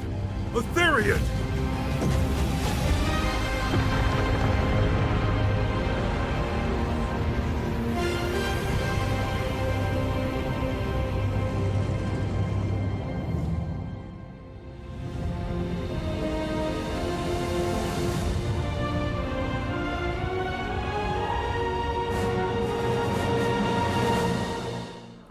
Once the floating stones were secured, the Resistance stood on the verge of launching the Etherean. Lottie and Bernick provided technical support for its final adjustments, while So Yunlin continued treating Adriana, whose body had not yet fully recovered. At last, the Resistance's hidden weapon, the Etherean, stirred its massive hull and set out for Nyx. Thankfully, we made it here safely. I'm used to traveling by magic circles and portals, so actually riding here in person has left me a little dizzy. Still, we succeeded in approaching from above without getting caught in the red fog. For our first flight, both the Etherean and everyone aboard held up remarkably well. Nyx is a land neither the Resistance nor the Archeum ever managed to claim in the end. Even if either side had taken it, the cold snap would have cost more than it was worth. For now, I'll start by adjusting things, so the Ethereum can remain stationed above Nyx. We've arrived. I'm glad the maiden flight ended safely. And what did you think of it? Good to hear. But the red fog has already spread across all of Nyx. Thanks to our approach from above, it seems the Archaeum Legion still hasn't noticed us. Now, we need to find Janus and Clay. We've reached Nyx, but they say communications are still down. Even if your astral force is strong, descending from this height through the red fog is impossible. But if we lower our altitude any further, we risk not only detection by the Archaeum Legion, but also exposure to the red fog. Of course, we didn't come to Nyx unprepared. We outfitted the Ethereum with a number of functions for situations like this. One of them is the high-speed descent device known as the Ether Suit. That said, we rushed our departure, so that system has only barely completed preliminary trials. Even so, to place you in danger like this again... But this is no Very well. I authorize temporary use of the Ether Suit. You must find out what became of Clay and Janus. Temporary use of the high-speed descent device, the Ether Suit, is authorized! Yay! Adventurer, are you really descending using the Ether Suit? As Captain Da Vinci already told you, the Ether Suit is a device made to let you descend from the Ethereum to the ground at high speeds. With your star fragment power, you should withstand it without major problems. Originally, it was also meant to be a device that would let other Resistance forces deploy straight from the sky to the ground. Since the descent is so fast, you'll be going down equipped with Ether Wings so it won't put too much strain on your body. Once you descend to a certain altitude while in that state, you'll be able to morph without any problems. Just as I thought! Just as I thought! You're really decisive! We've only barely managed a trial run so far, so we could only lock in on a single coordinate. But I can guarantee your safety. I'll get you as close to the border zone as I can, so don't worry. And please, be careful out there. Wait a moment.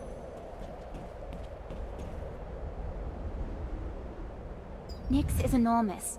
If the Ether Suit was fully complete, we'd send you straight to the border zone. But we aren't in a position to do that yet. So there's one more thing I'd like to ask of you. It's something you can do as soon as you reach the ground. Right now, the Ethereum is holding position in the sky, and continuously releasing magic particles. Those particles will soon settle across all of Nyx. If those particles resonate with the special particles found in Nyx's extreme cold snap, they can create an auroral path in the sky. As you travel through Nyx, you'll eventually come across ancient ruins known as star beacons. When you do, focus the power of your star fragment there.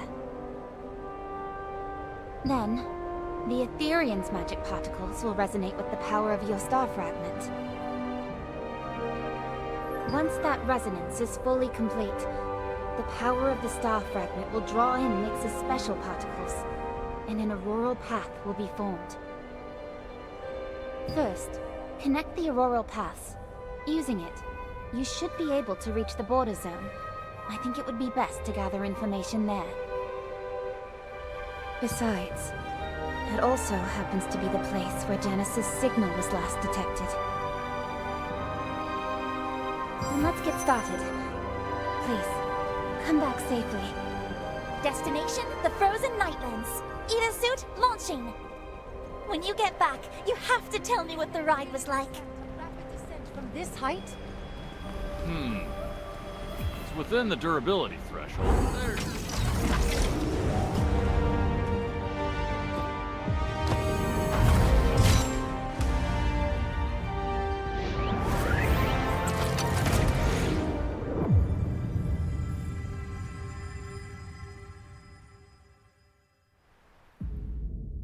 Even after reaching Nyx's airspace, communication with the ground was impossible, and lowering the Aetherian further would increase the risk of detection and exposure. Da Vinci therefore authorized emergency use of the high-speed descent device, Ether Suit, which had only just been tested.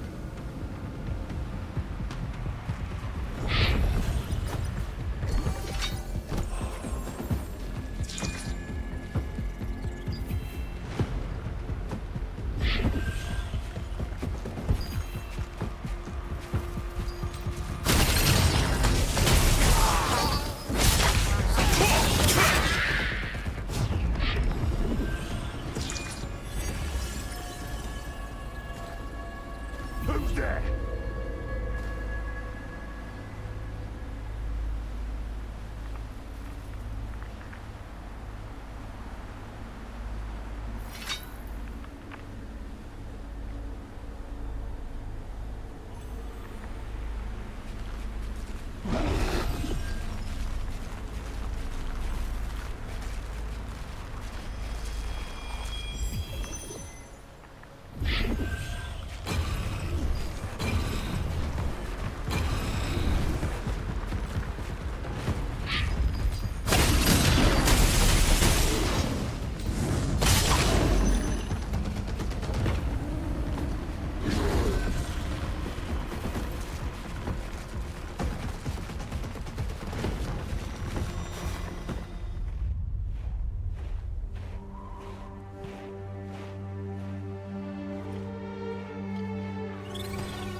Adventurer, what are you doing here?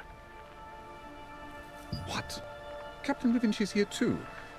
I was just trying to get Clay's whereabouts out of some Archean scum. Figured he wouldn't talk nicely, so I roughed him up a little. I was ambushed on arrival in Nyx and separated from Clay. I've been near the border zone since, trying to track him down. I see. Then yes, the border zone is where we need to go. It's a fair distance from here, so let's move carefully. Creating an artificial auroral path out of magic particles. That's an impressive idea. On the ground, he reunited with Iska, who explained that he had been attacked as soon as he arrived in Nyx, and was separated from Clay, and had since been tracking him around the border zone. When he heard of the artificial auroral paths, created from the magical particles scattered by the Aetherian, he realized that it might connect to the so-called star beacons.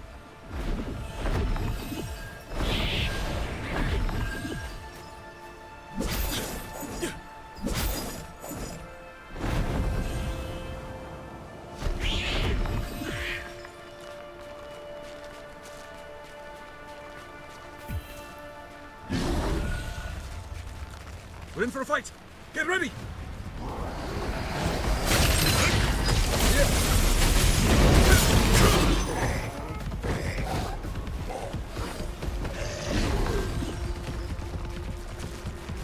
Careful!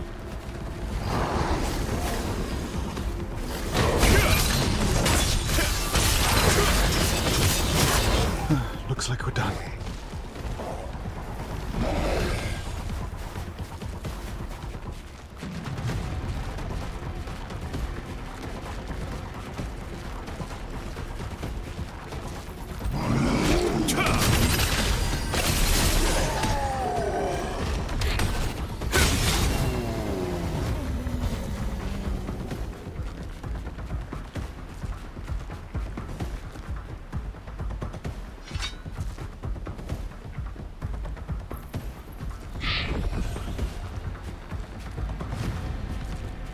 Wait, this should be it. Star beacon you mentioned.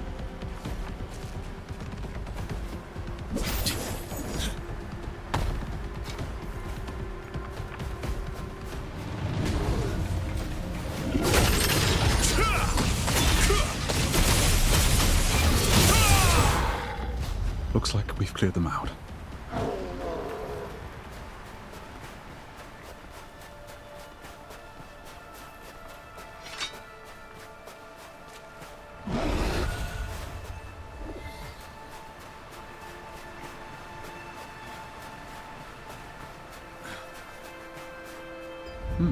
This should be the star beacon you mentioned.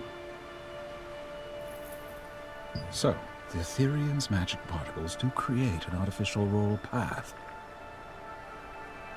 I need to see it for myself, but if this auroral path really is a path made by the stars, then riding it via morphing should be possible too. That's something to look forward to. If such path exists, we can reach the border zone faster. Well then, let's head up and see. Come on, let's go.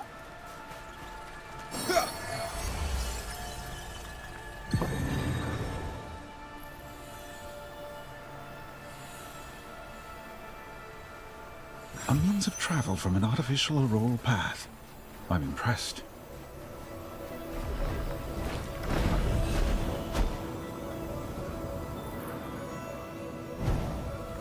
So this is the auroral path.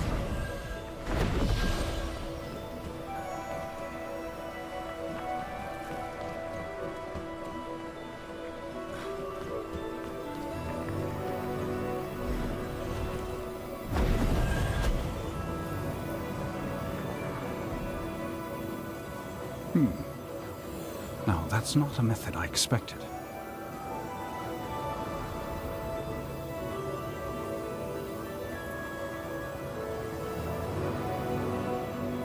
At this rate, we'll reach the border zone in no time.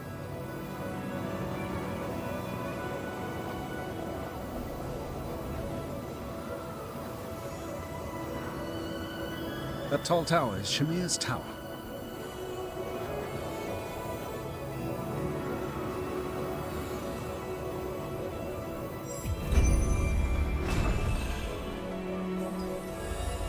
Come on, let's get moving again.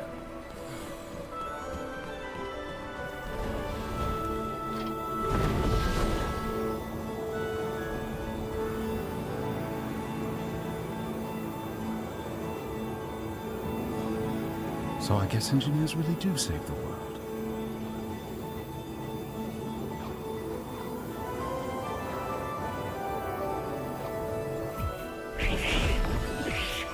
See that huge mark over there?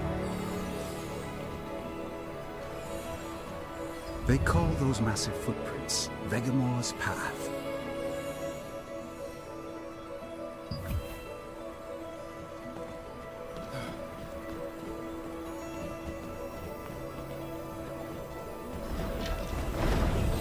Hard to believe, but they say those enormous footprints beside it belong to a colossal creature called Vegamore.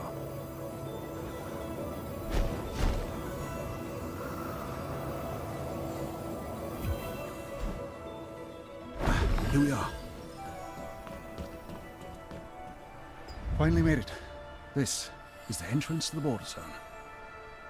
The only reason a base as large as the border zone can exist in a wasteland like Nyx is because it draws mana from those mana stones around it. That's what lets it maintain a stable supply of mana. Of course, that also makes it a target. Still, the border zone has someone looking out for it, so I suppose it's safe enough. You'll understand soon enough, once we head down. Just be careful. I've brought you this far, so I'm going back to keep searching for Clay. I'll look my way, you look yours.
Fighting is banned on these grounds at all times.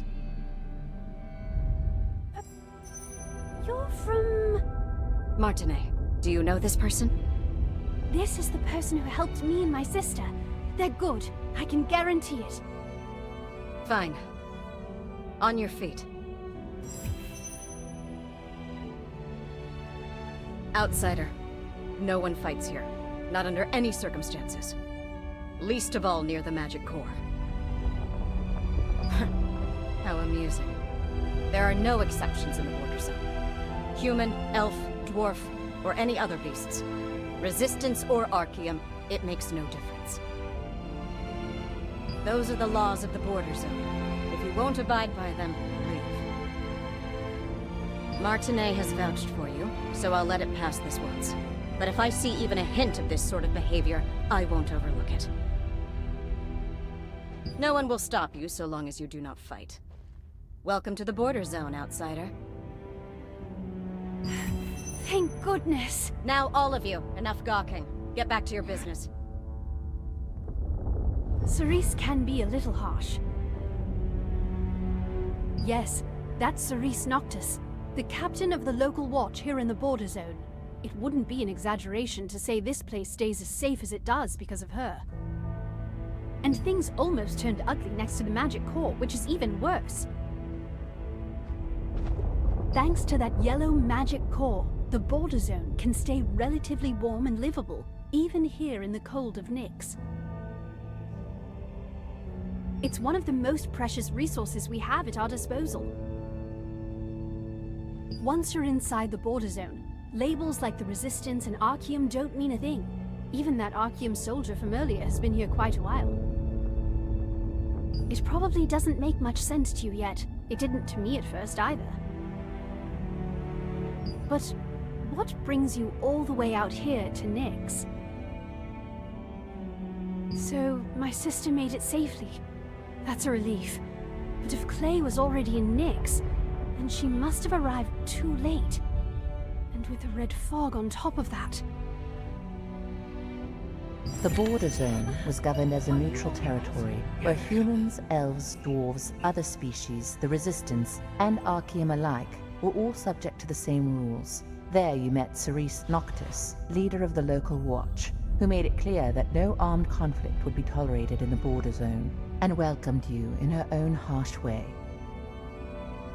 Your mana frenzy is still untreated. This won't do. Before it gets any worse, I'll give you a little of the calming potion I made for my sister. Come with me.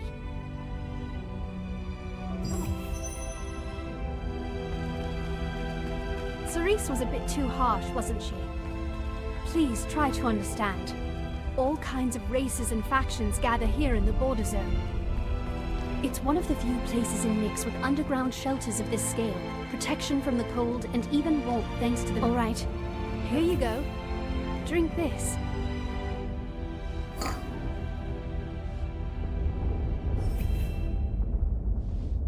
How is it?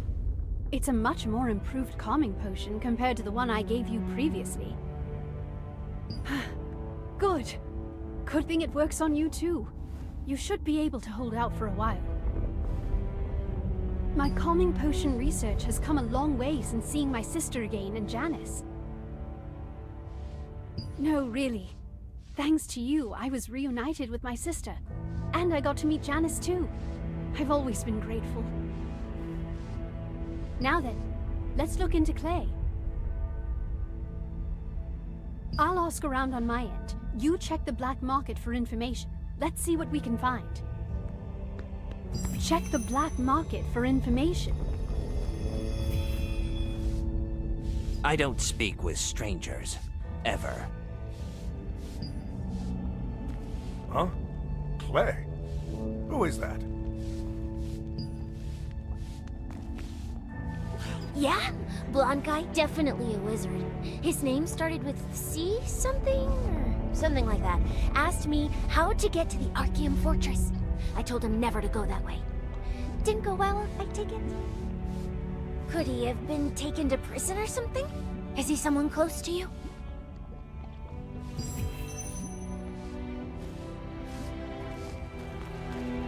Did you find out anything?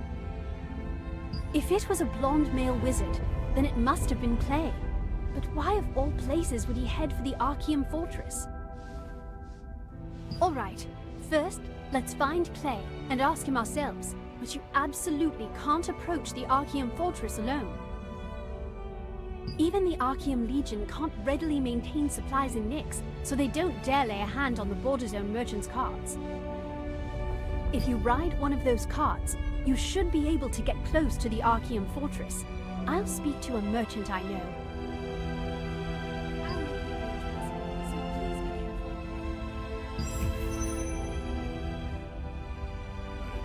Are you?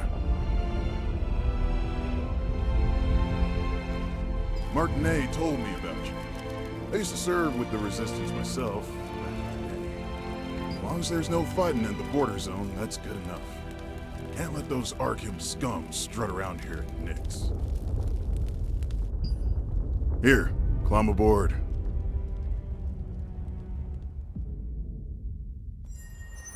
Up you get now.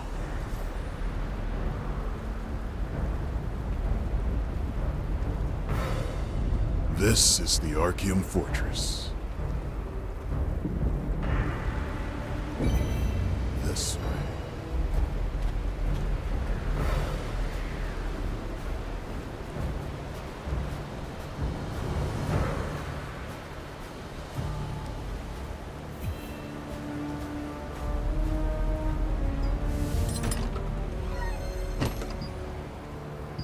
This way.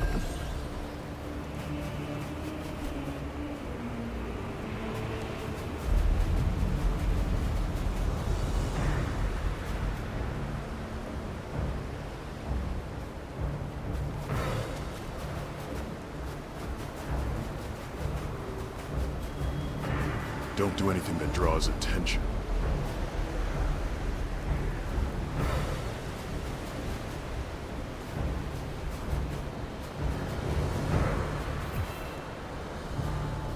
This is as far as I can help.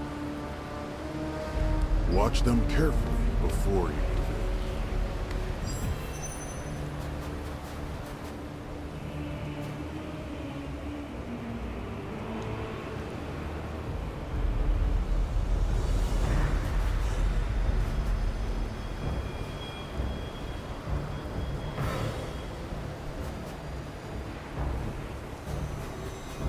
Wait, what is that sound?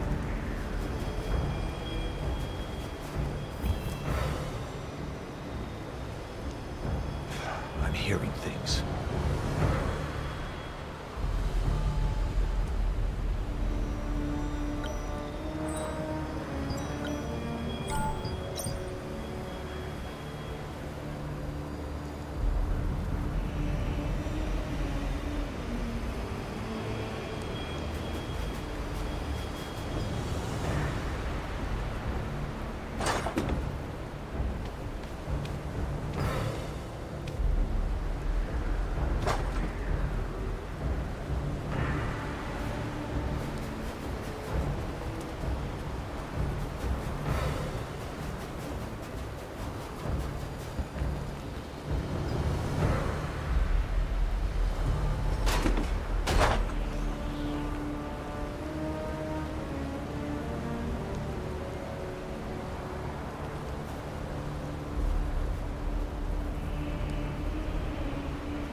Is my shift over yet?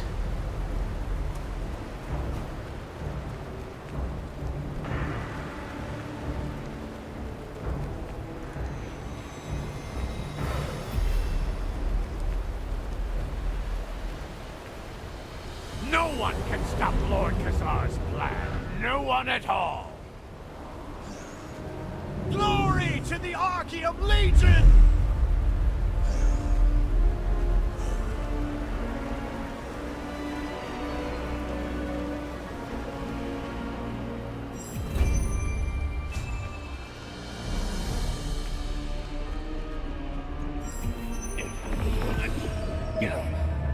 Stop.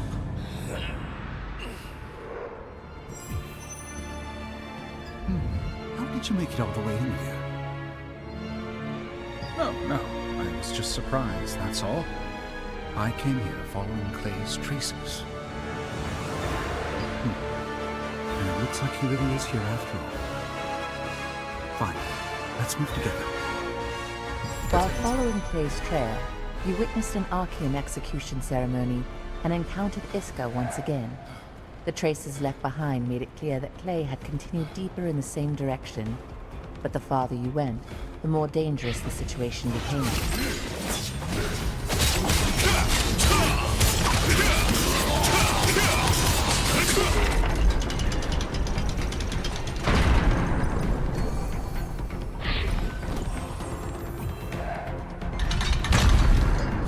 This is a problem. Leaving that side to you. I'll check this side.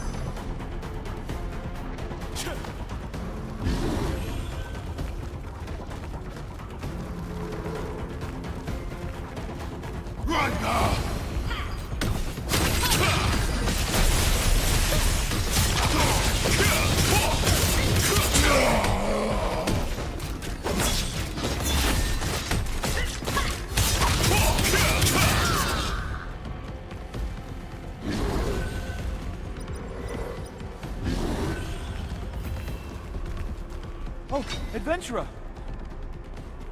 Adventurer, I'm glad to see you here. What brings you all the way here? Did something happen? You mean the message from my mother was fake? That's quite... I mean, it's impressive, considering even I couldn't detect it. I've been investigating what those Archeum scum are plotting. It looks like they're up to something big. You've already uncovered quite a bit, but... we still don't know exactly what they plan to do with the Abyssal Meteor. We need more information. Will you help me? Thank you. I appreciate it. Alright, I'll check this side. You, please take the other way. I intend to awaken Romus and her dragon once more, and let them be consumed by the Red Fog. But the problem is how to lure the awakened dragonkin and the dragon outside. If I can bring Romus back to life, I will finally earn Lord Khazar's favor.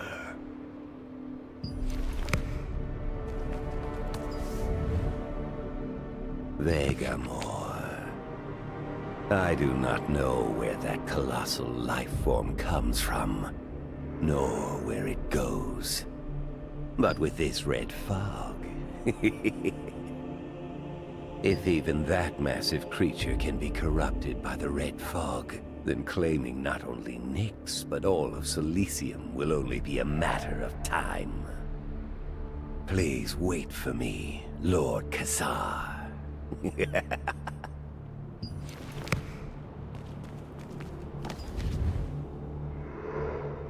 The elves created bizarre things.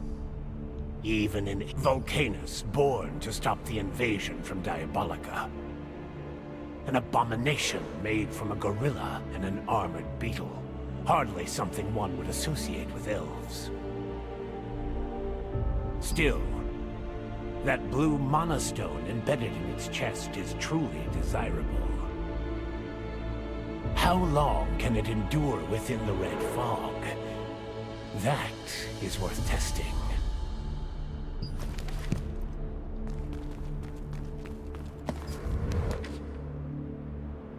Was it called Velenex? I sent the red fog. into Tumgir's tomb, where that cat burrow lies as well. A cat made by a giant? What is it, some kind of pet cat? With Tumgir's heart, it can regenerate and repair itself endlessly. If we seize it, it becomes our greatest weapon. But I wonder, would a mechanical cat also be affected by the red fog?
Adventurer, are you hurt?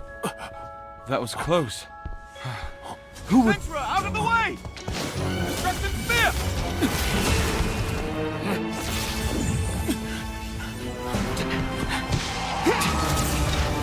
Spear of fury!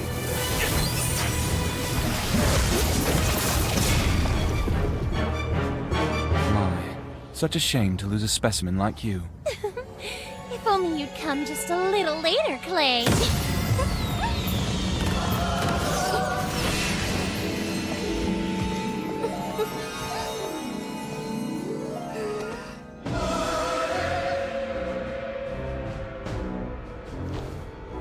I suppose we can take things slowly. It was a pleasure meeting you.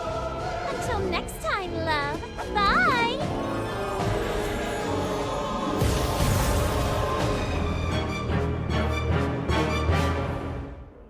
All right. Adventurer, are you all right? That woman is Lavelle, one of Kazar's lieutenants. If she's seen someone even once, she can perfectly imitate not only their appearance, but their skills and even their voice. Lavelle sent the transmission to Luna Zero using my mother's voice. I only learned that after arriving here. But how did you end up here, Adventurer? I see. So my mother already knew. Even so, I never did get to meet her in the end. Those Archaeum.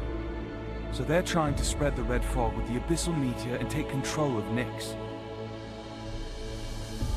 If the Dragon Commander Ramus is revived, and even the massive Vegamore falls into the Archaeum's hands, something terrible will happen. We have to stop them.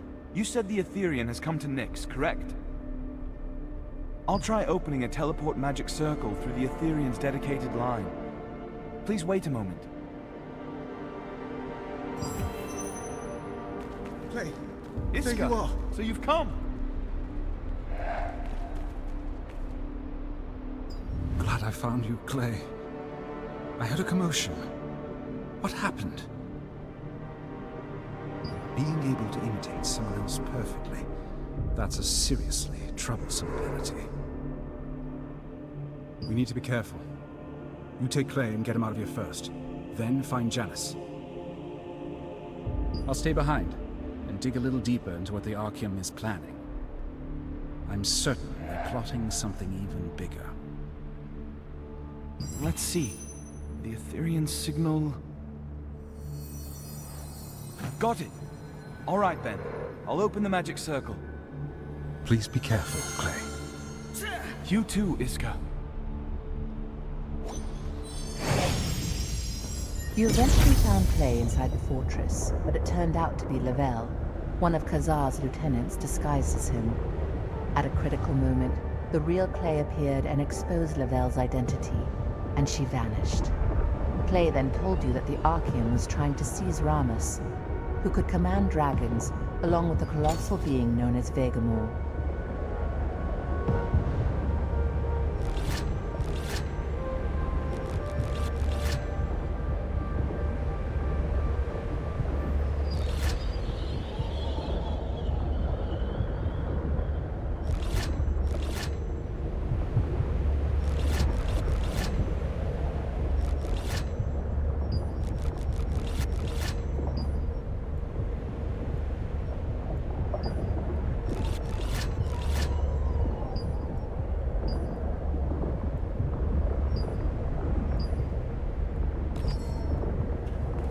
Sienna! It's you! And Clay! You're both safe. Thank goodness, you found Clay. Lavelle. So Kazar's lieutenants have finally started moving too. And with the red fog already this bad, things have only gotten worse. Until now, they were little more than rumors. None of them had ever shown themselves openly. We'd only managed to identify a few names. I will report this separately to Captain Da Vinci. Oh, and thanks to the auroral path you connected, some resistance forces have descended into Nyx and moved into position. Thank you. Adriana also said she was worried about her sister and headed down to the surface using the ether suit. She's probably on her way to the border zone by now. And have you by any chance heard anything about Janice? That's bad. I can only hope nothing has happened to her. Yes. Look at the red fog below us. Right now. We desperately need Janice's strength and judgment.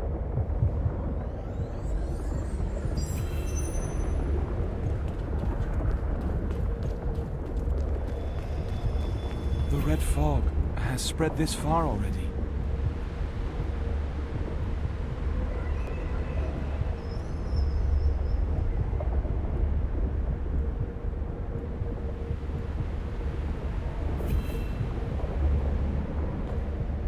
This is no ordinary situation. It's only a matter of time before the red fog swallows not just the border zone, but all of Nyx. We must find my mother as soon as possible. She'll definitely know what to do. No, I still can't get any magical communications through. For now, let's head to the border zone where information tends to gather. If it is inside of Nyx, I can open a teleport magic circle. I'll do that now. Ha! Let's go, adventurer. Together with Clay, you safely rejoined the Ethereum. Activating the auroral paths through the star beacon had allowed some resistance forces to be deployed to the surface of Nyx as well. But at the same time, you received reports that Lavelle and Kazar's other... What do we do? Stop, we're done. You... There's no way.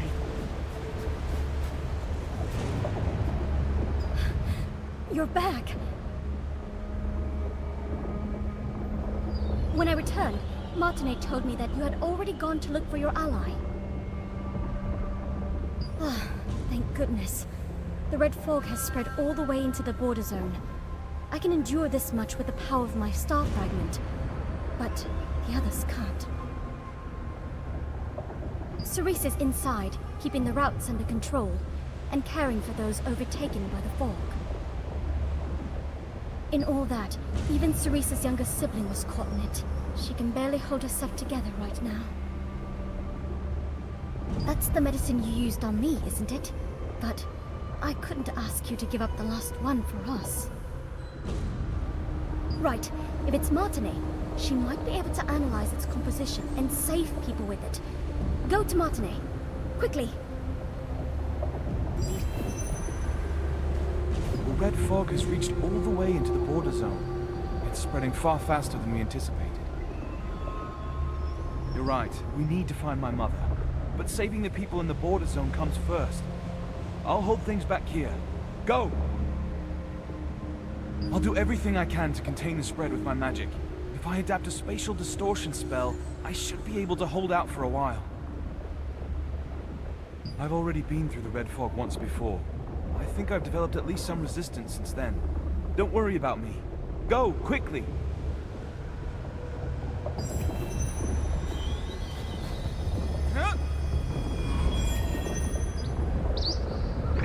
I will help you. That power... a star fragment?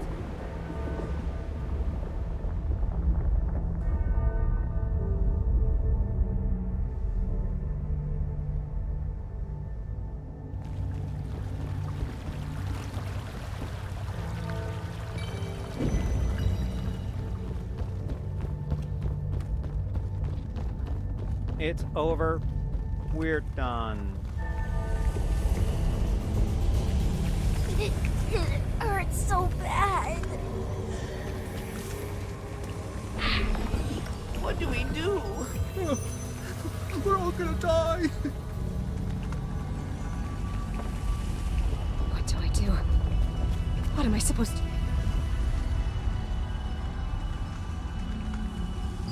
Bring me water! Hurry!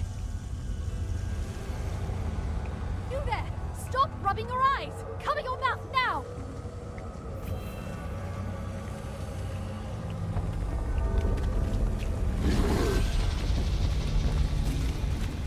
With medicine this weak, how can we... are you all right?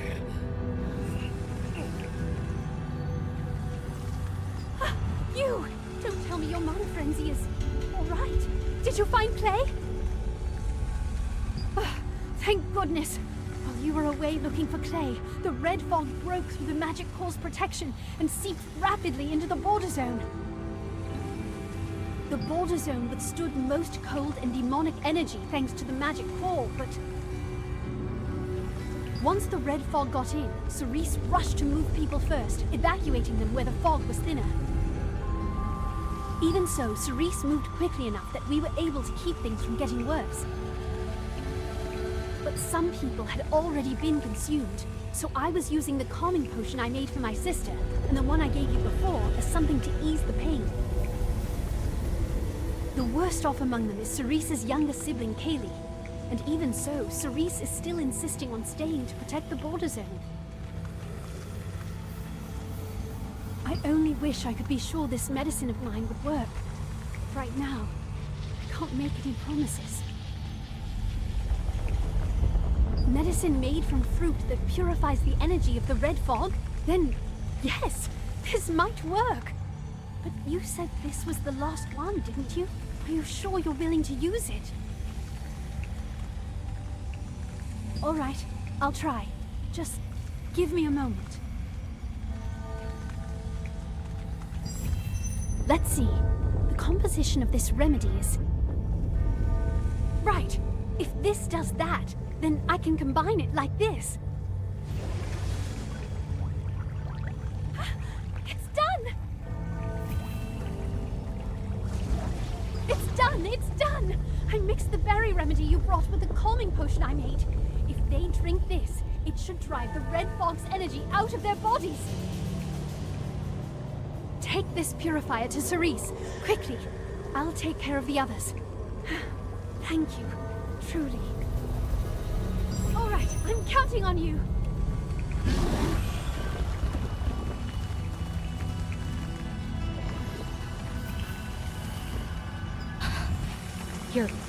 You're back. But you're with the Resistance. And yet, you still want to give me that remedy. The last one remaining. Right. Kayla's over here. The moment the vigilante leader Cerise realized how bad things had become, she swiftly ordered the townspeople to take shelter in areas where the contamination was weaker, minimizing the damage. But when even her own younger sibling was overtaken by the Red Fog in the midst of the chaos, she too began to lose herself. You delivered the berry medicine to Martine, who combined it with a calming potion to create a new type of purifier. Thankfully, it seems the purifier worked well. spatial distortion spell Claycast, and the power of my star fragment reinforcing it, we should be able to hold out for a while. But of course, we need to get rid of the source of the red fog, and soon. Magic won't keep it out forever. Ah, Martine's here too. Looks like things have settled down a little. Thank you.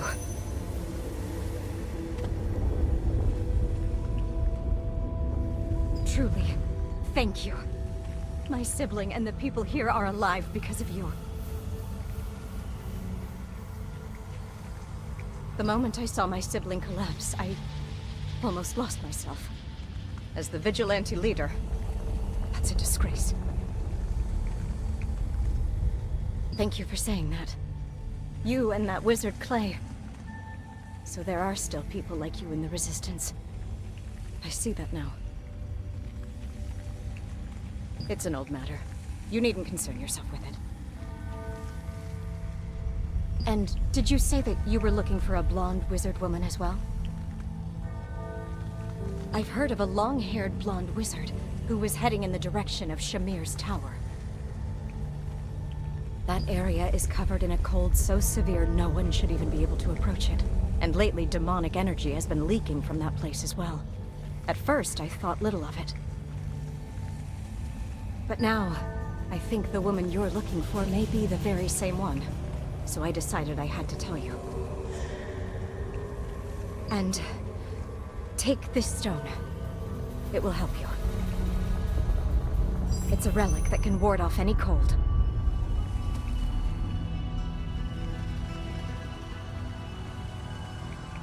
At least the border zone has weathered the worst of it for now. The magic Adriana and I put in place should hold the fog back for a while. Yes, I heard as much myself. I'm certain it's my mother. But even if that isn't the case, we have to hurry to Shamir's tower without delay. Right now, we need to restore Shamir's fading power there and drive this red fog back. If we fail, the Archeum will swallow all of Nyx. Ramus and even Vegamore will fall into their hands as well. Yes, we don't have time. Let's go. Using the purifier Martine made, you saved the people.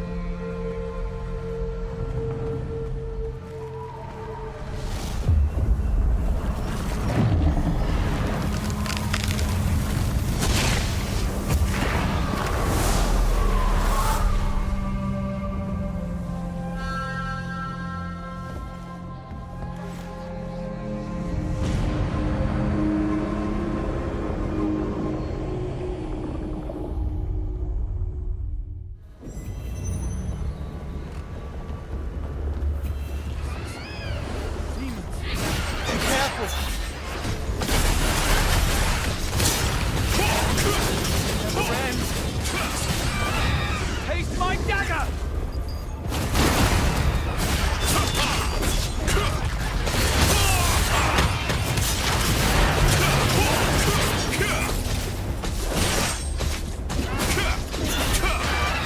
The rift to Diabolica has widened further. We have to get to the tower.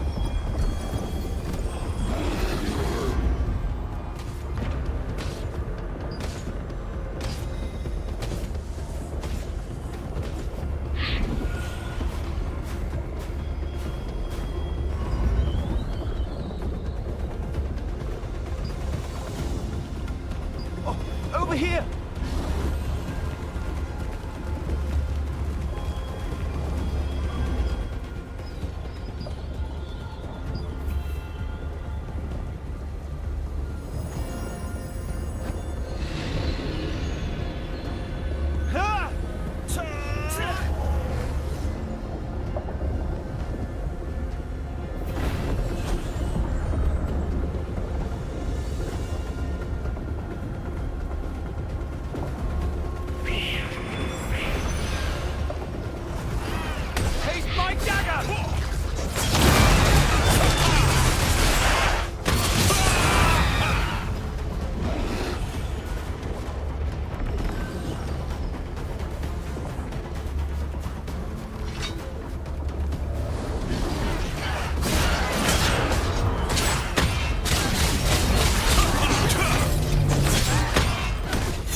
job.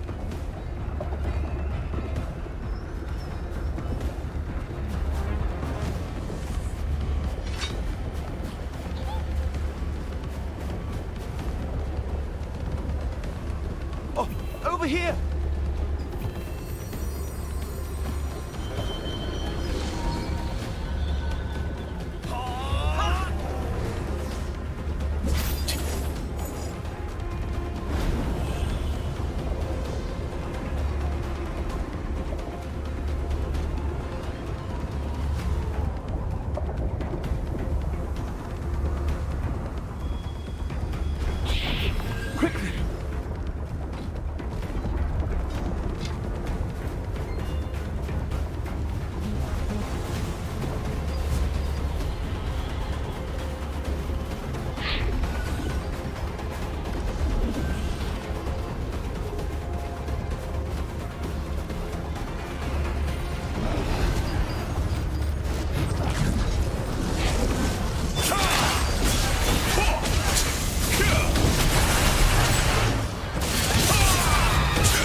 Over there!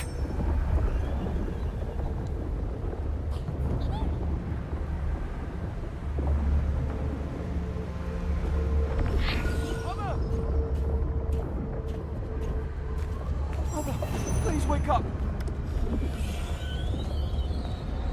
I'll try to melt it. It's not melting! What do I do?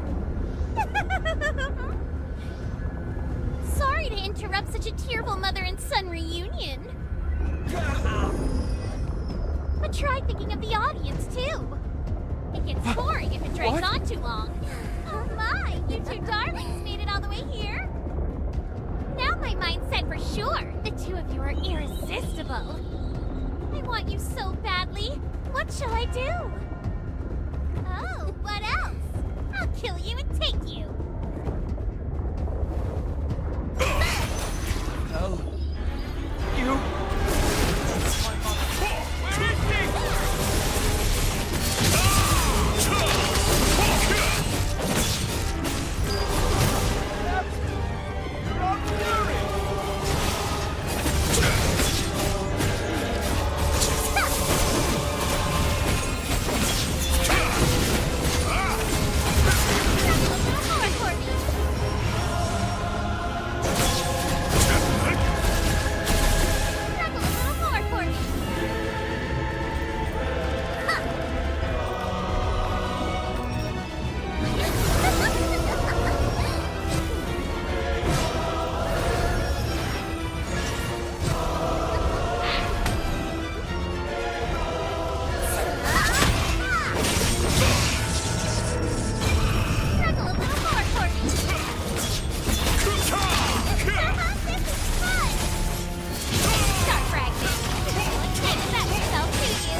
we were completely plagued. Together with Clay, who declared that the Red Fog could no longer be left unchecked, you headed to Shamir's tower to restore Shamir's power and drive the Red Fog away. Breaking through the brutal cold, the Red Fog, and the leaking demonic energy, you finally reached the tower, only to find Janice collapsed on the floor. But that too was Lavelle, disguised as Janice. Lavelle. They said she was one of Kazar's lieutenants, but her powers beyond anything I imagined.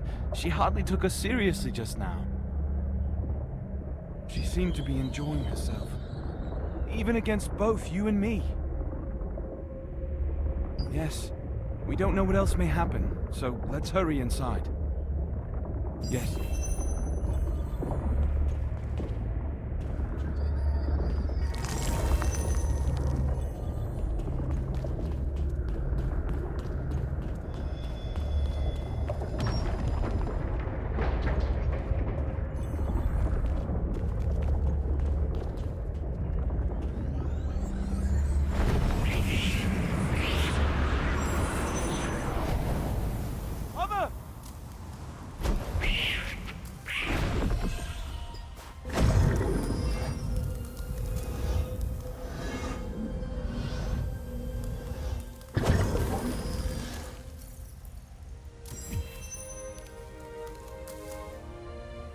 I survived thanks to you and Clay.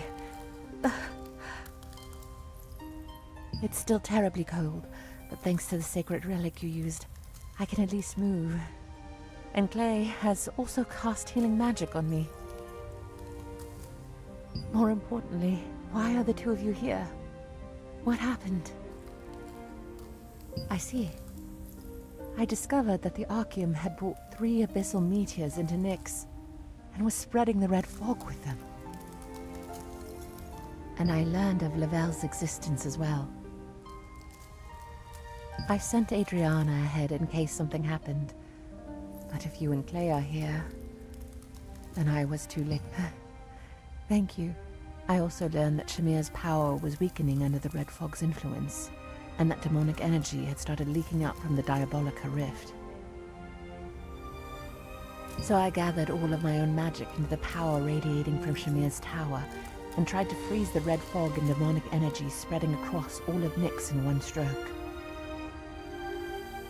But the cold here was far stronger than I expected. My magic kept draining away, and in the end, I froze over as well. They say that when someone expends all their magic, their hair can turn white. It's nothing serious. I'm all right.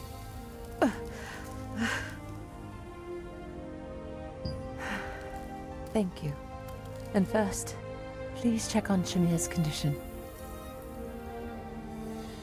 After defeating Lavelle, you and Clay activated the hidden passage within Shamir's tower and reached the tree in which Shamir was sealed. Shamir's tree had greatly weakened, and demonic energy was beginning to pour outward. Before it lay the real Janice, frozen solid, her hair turned white after completely exhausting her magic. Using the sacred relic given by Cerise, you succeeded in thawing Janice and bringing her back.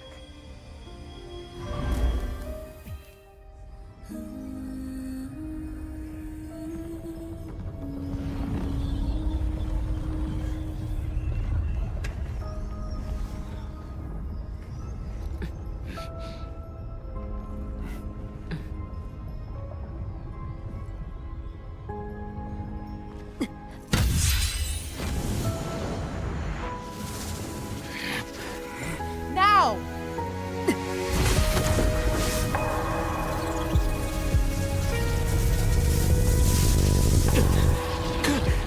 I can't! No, Clay. Hold on a little longer.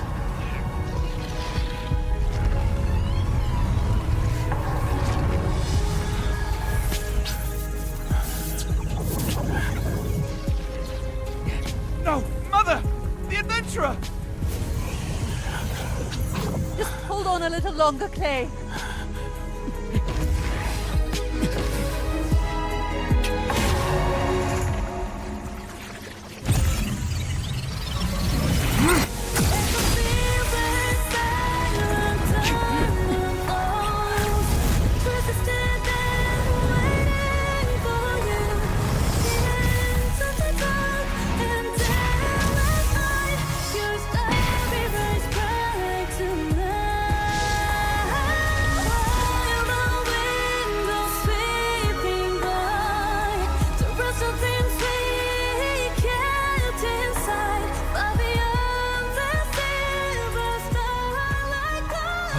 red fog is gone. No, not gone. Just frozen.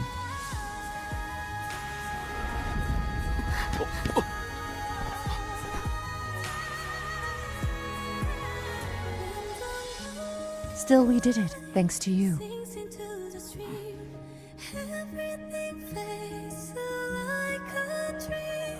Come back to me, oh, wake from the sleep where you are. Tum, tum,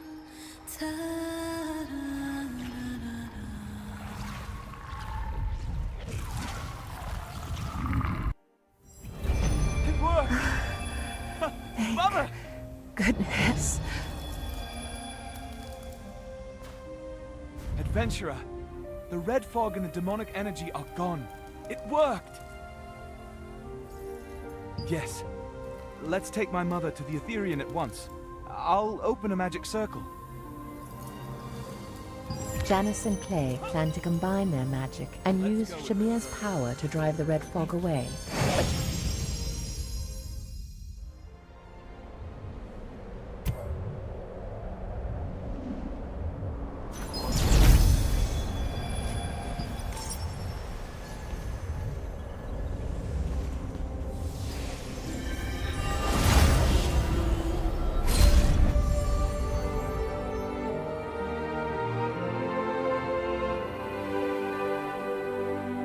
Aetherian is an airship that can travel across dimensions using floating stones as a medium.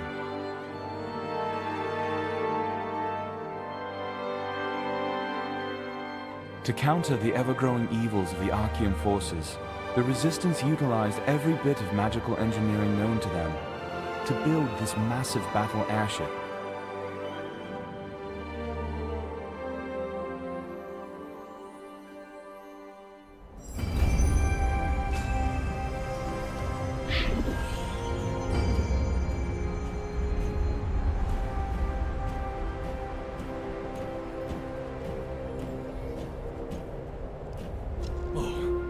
Back! Not only did you find both Clay and Janice, you even drove back the red fog. You've done more than enough. Still humble as ever. Thanks to you, Nyx remains standing in its white glory. You have every reason to stand proud, truly.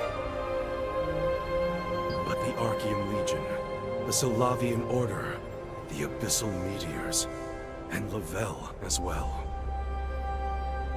Things have never been easy, but the battles ahead will be harder still.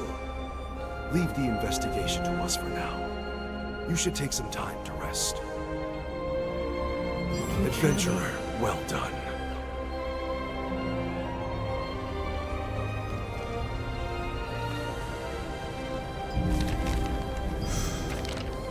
thank you truly. I'm deeply grateful to you. You've done something extraordinary. Yes, I'll be all right after a little rest. Please, don't worry too much. Had you been even a little late, the Archaeum would have swallowed Nyx whole. Especially at the very end, without the power of your star fragment, it would have been impossible to restore Shamir's power and amplify it further. This was only possible because of you. Is this over? I'm not sure. The Abyssal Meteors are frozen for now, but the Archaean Legion has already built a fortress in Nyx. Could this be the end? Or is the Archaean Legion after something else? I can't say for certain. That remains to be seen. As Captain Da Vinci said, leave the investigation to us for now, and get some rest.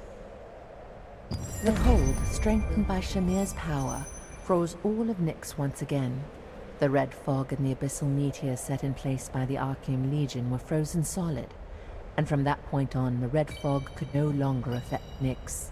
Even so, Da Vinci warned that this was no time to lower your guard, and that vigilance would still be needed.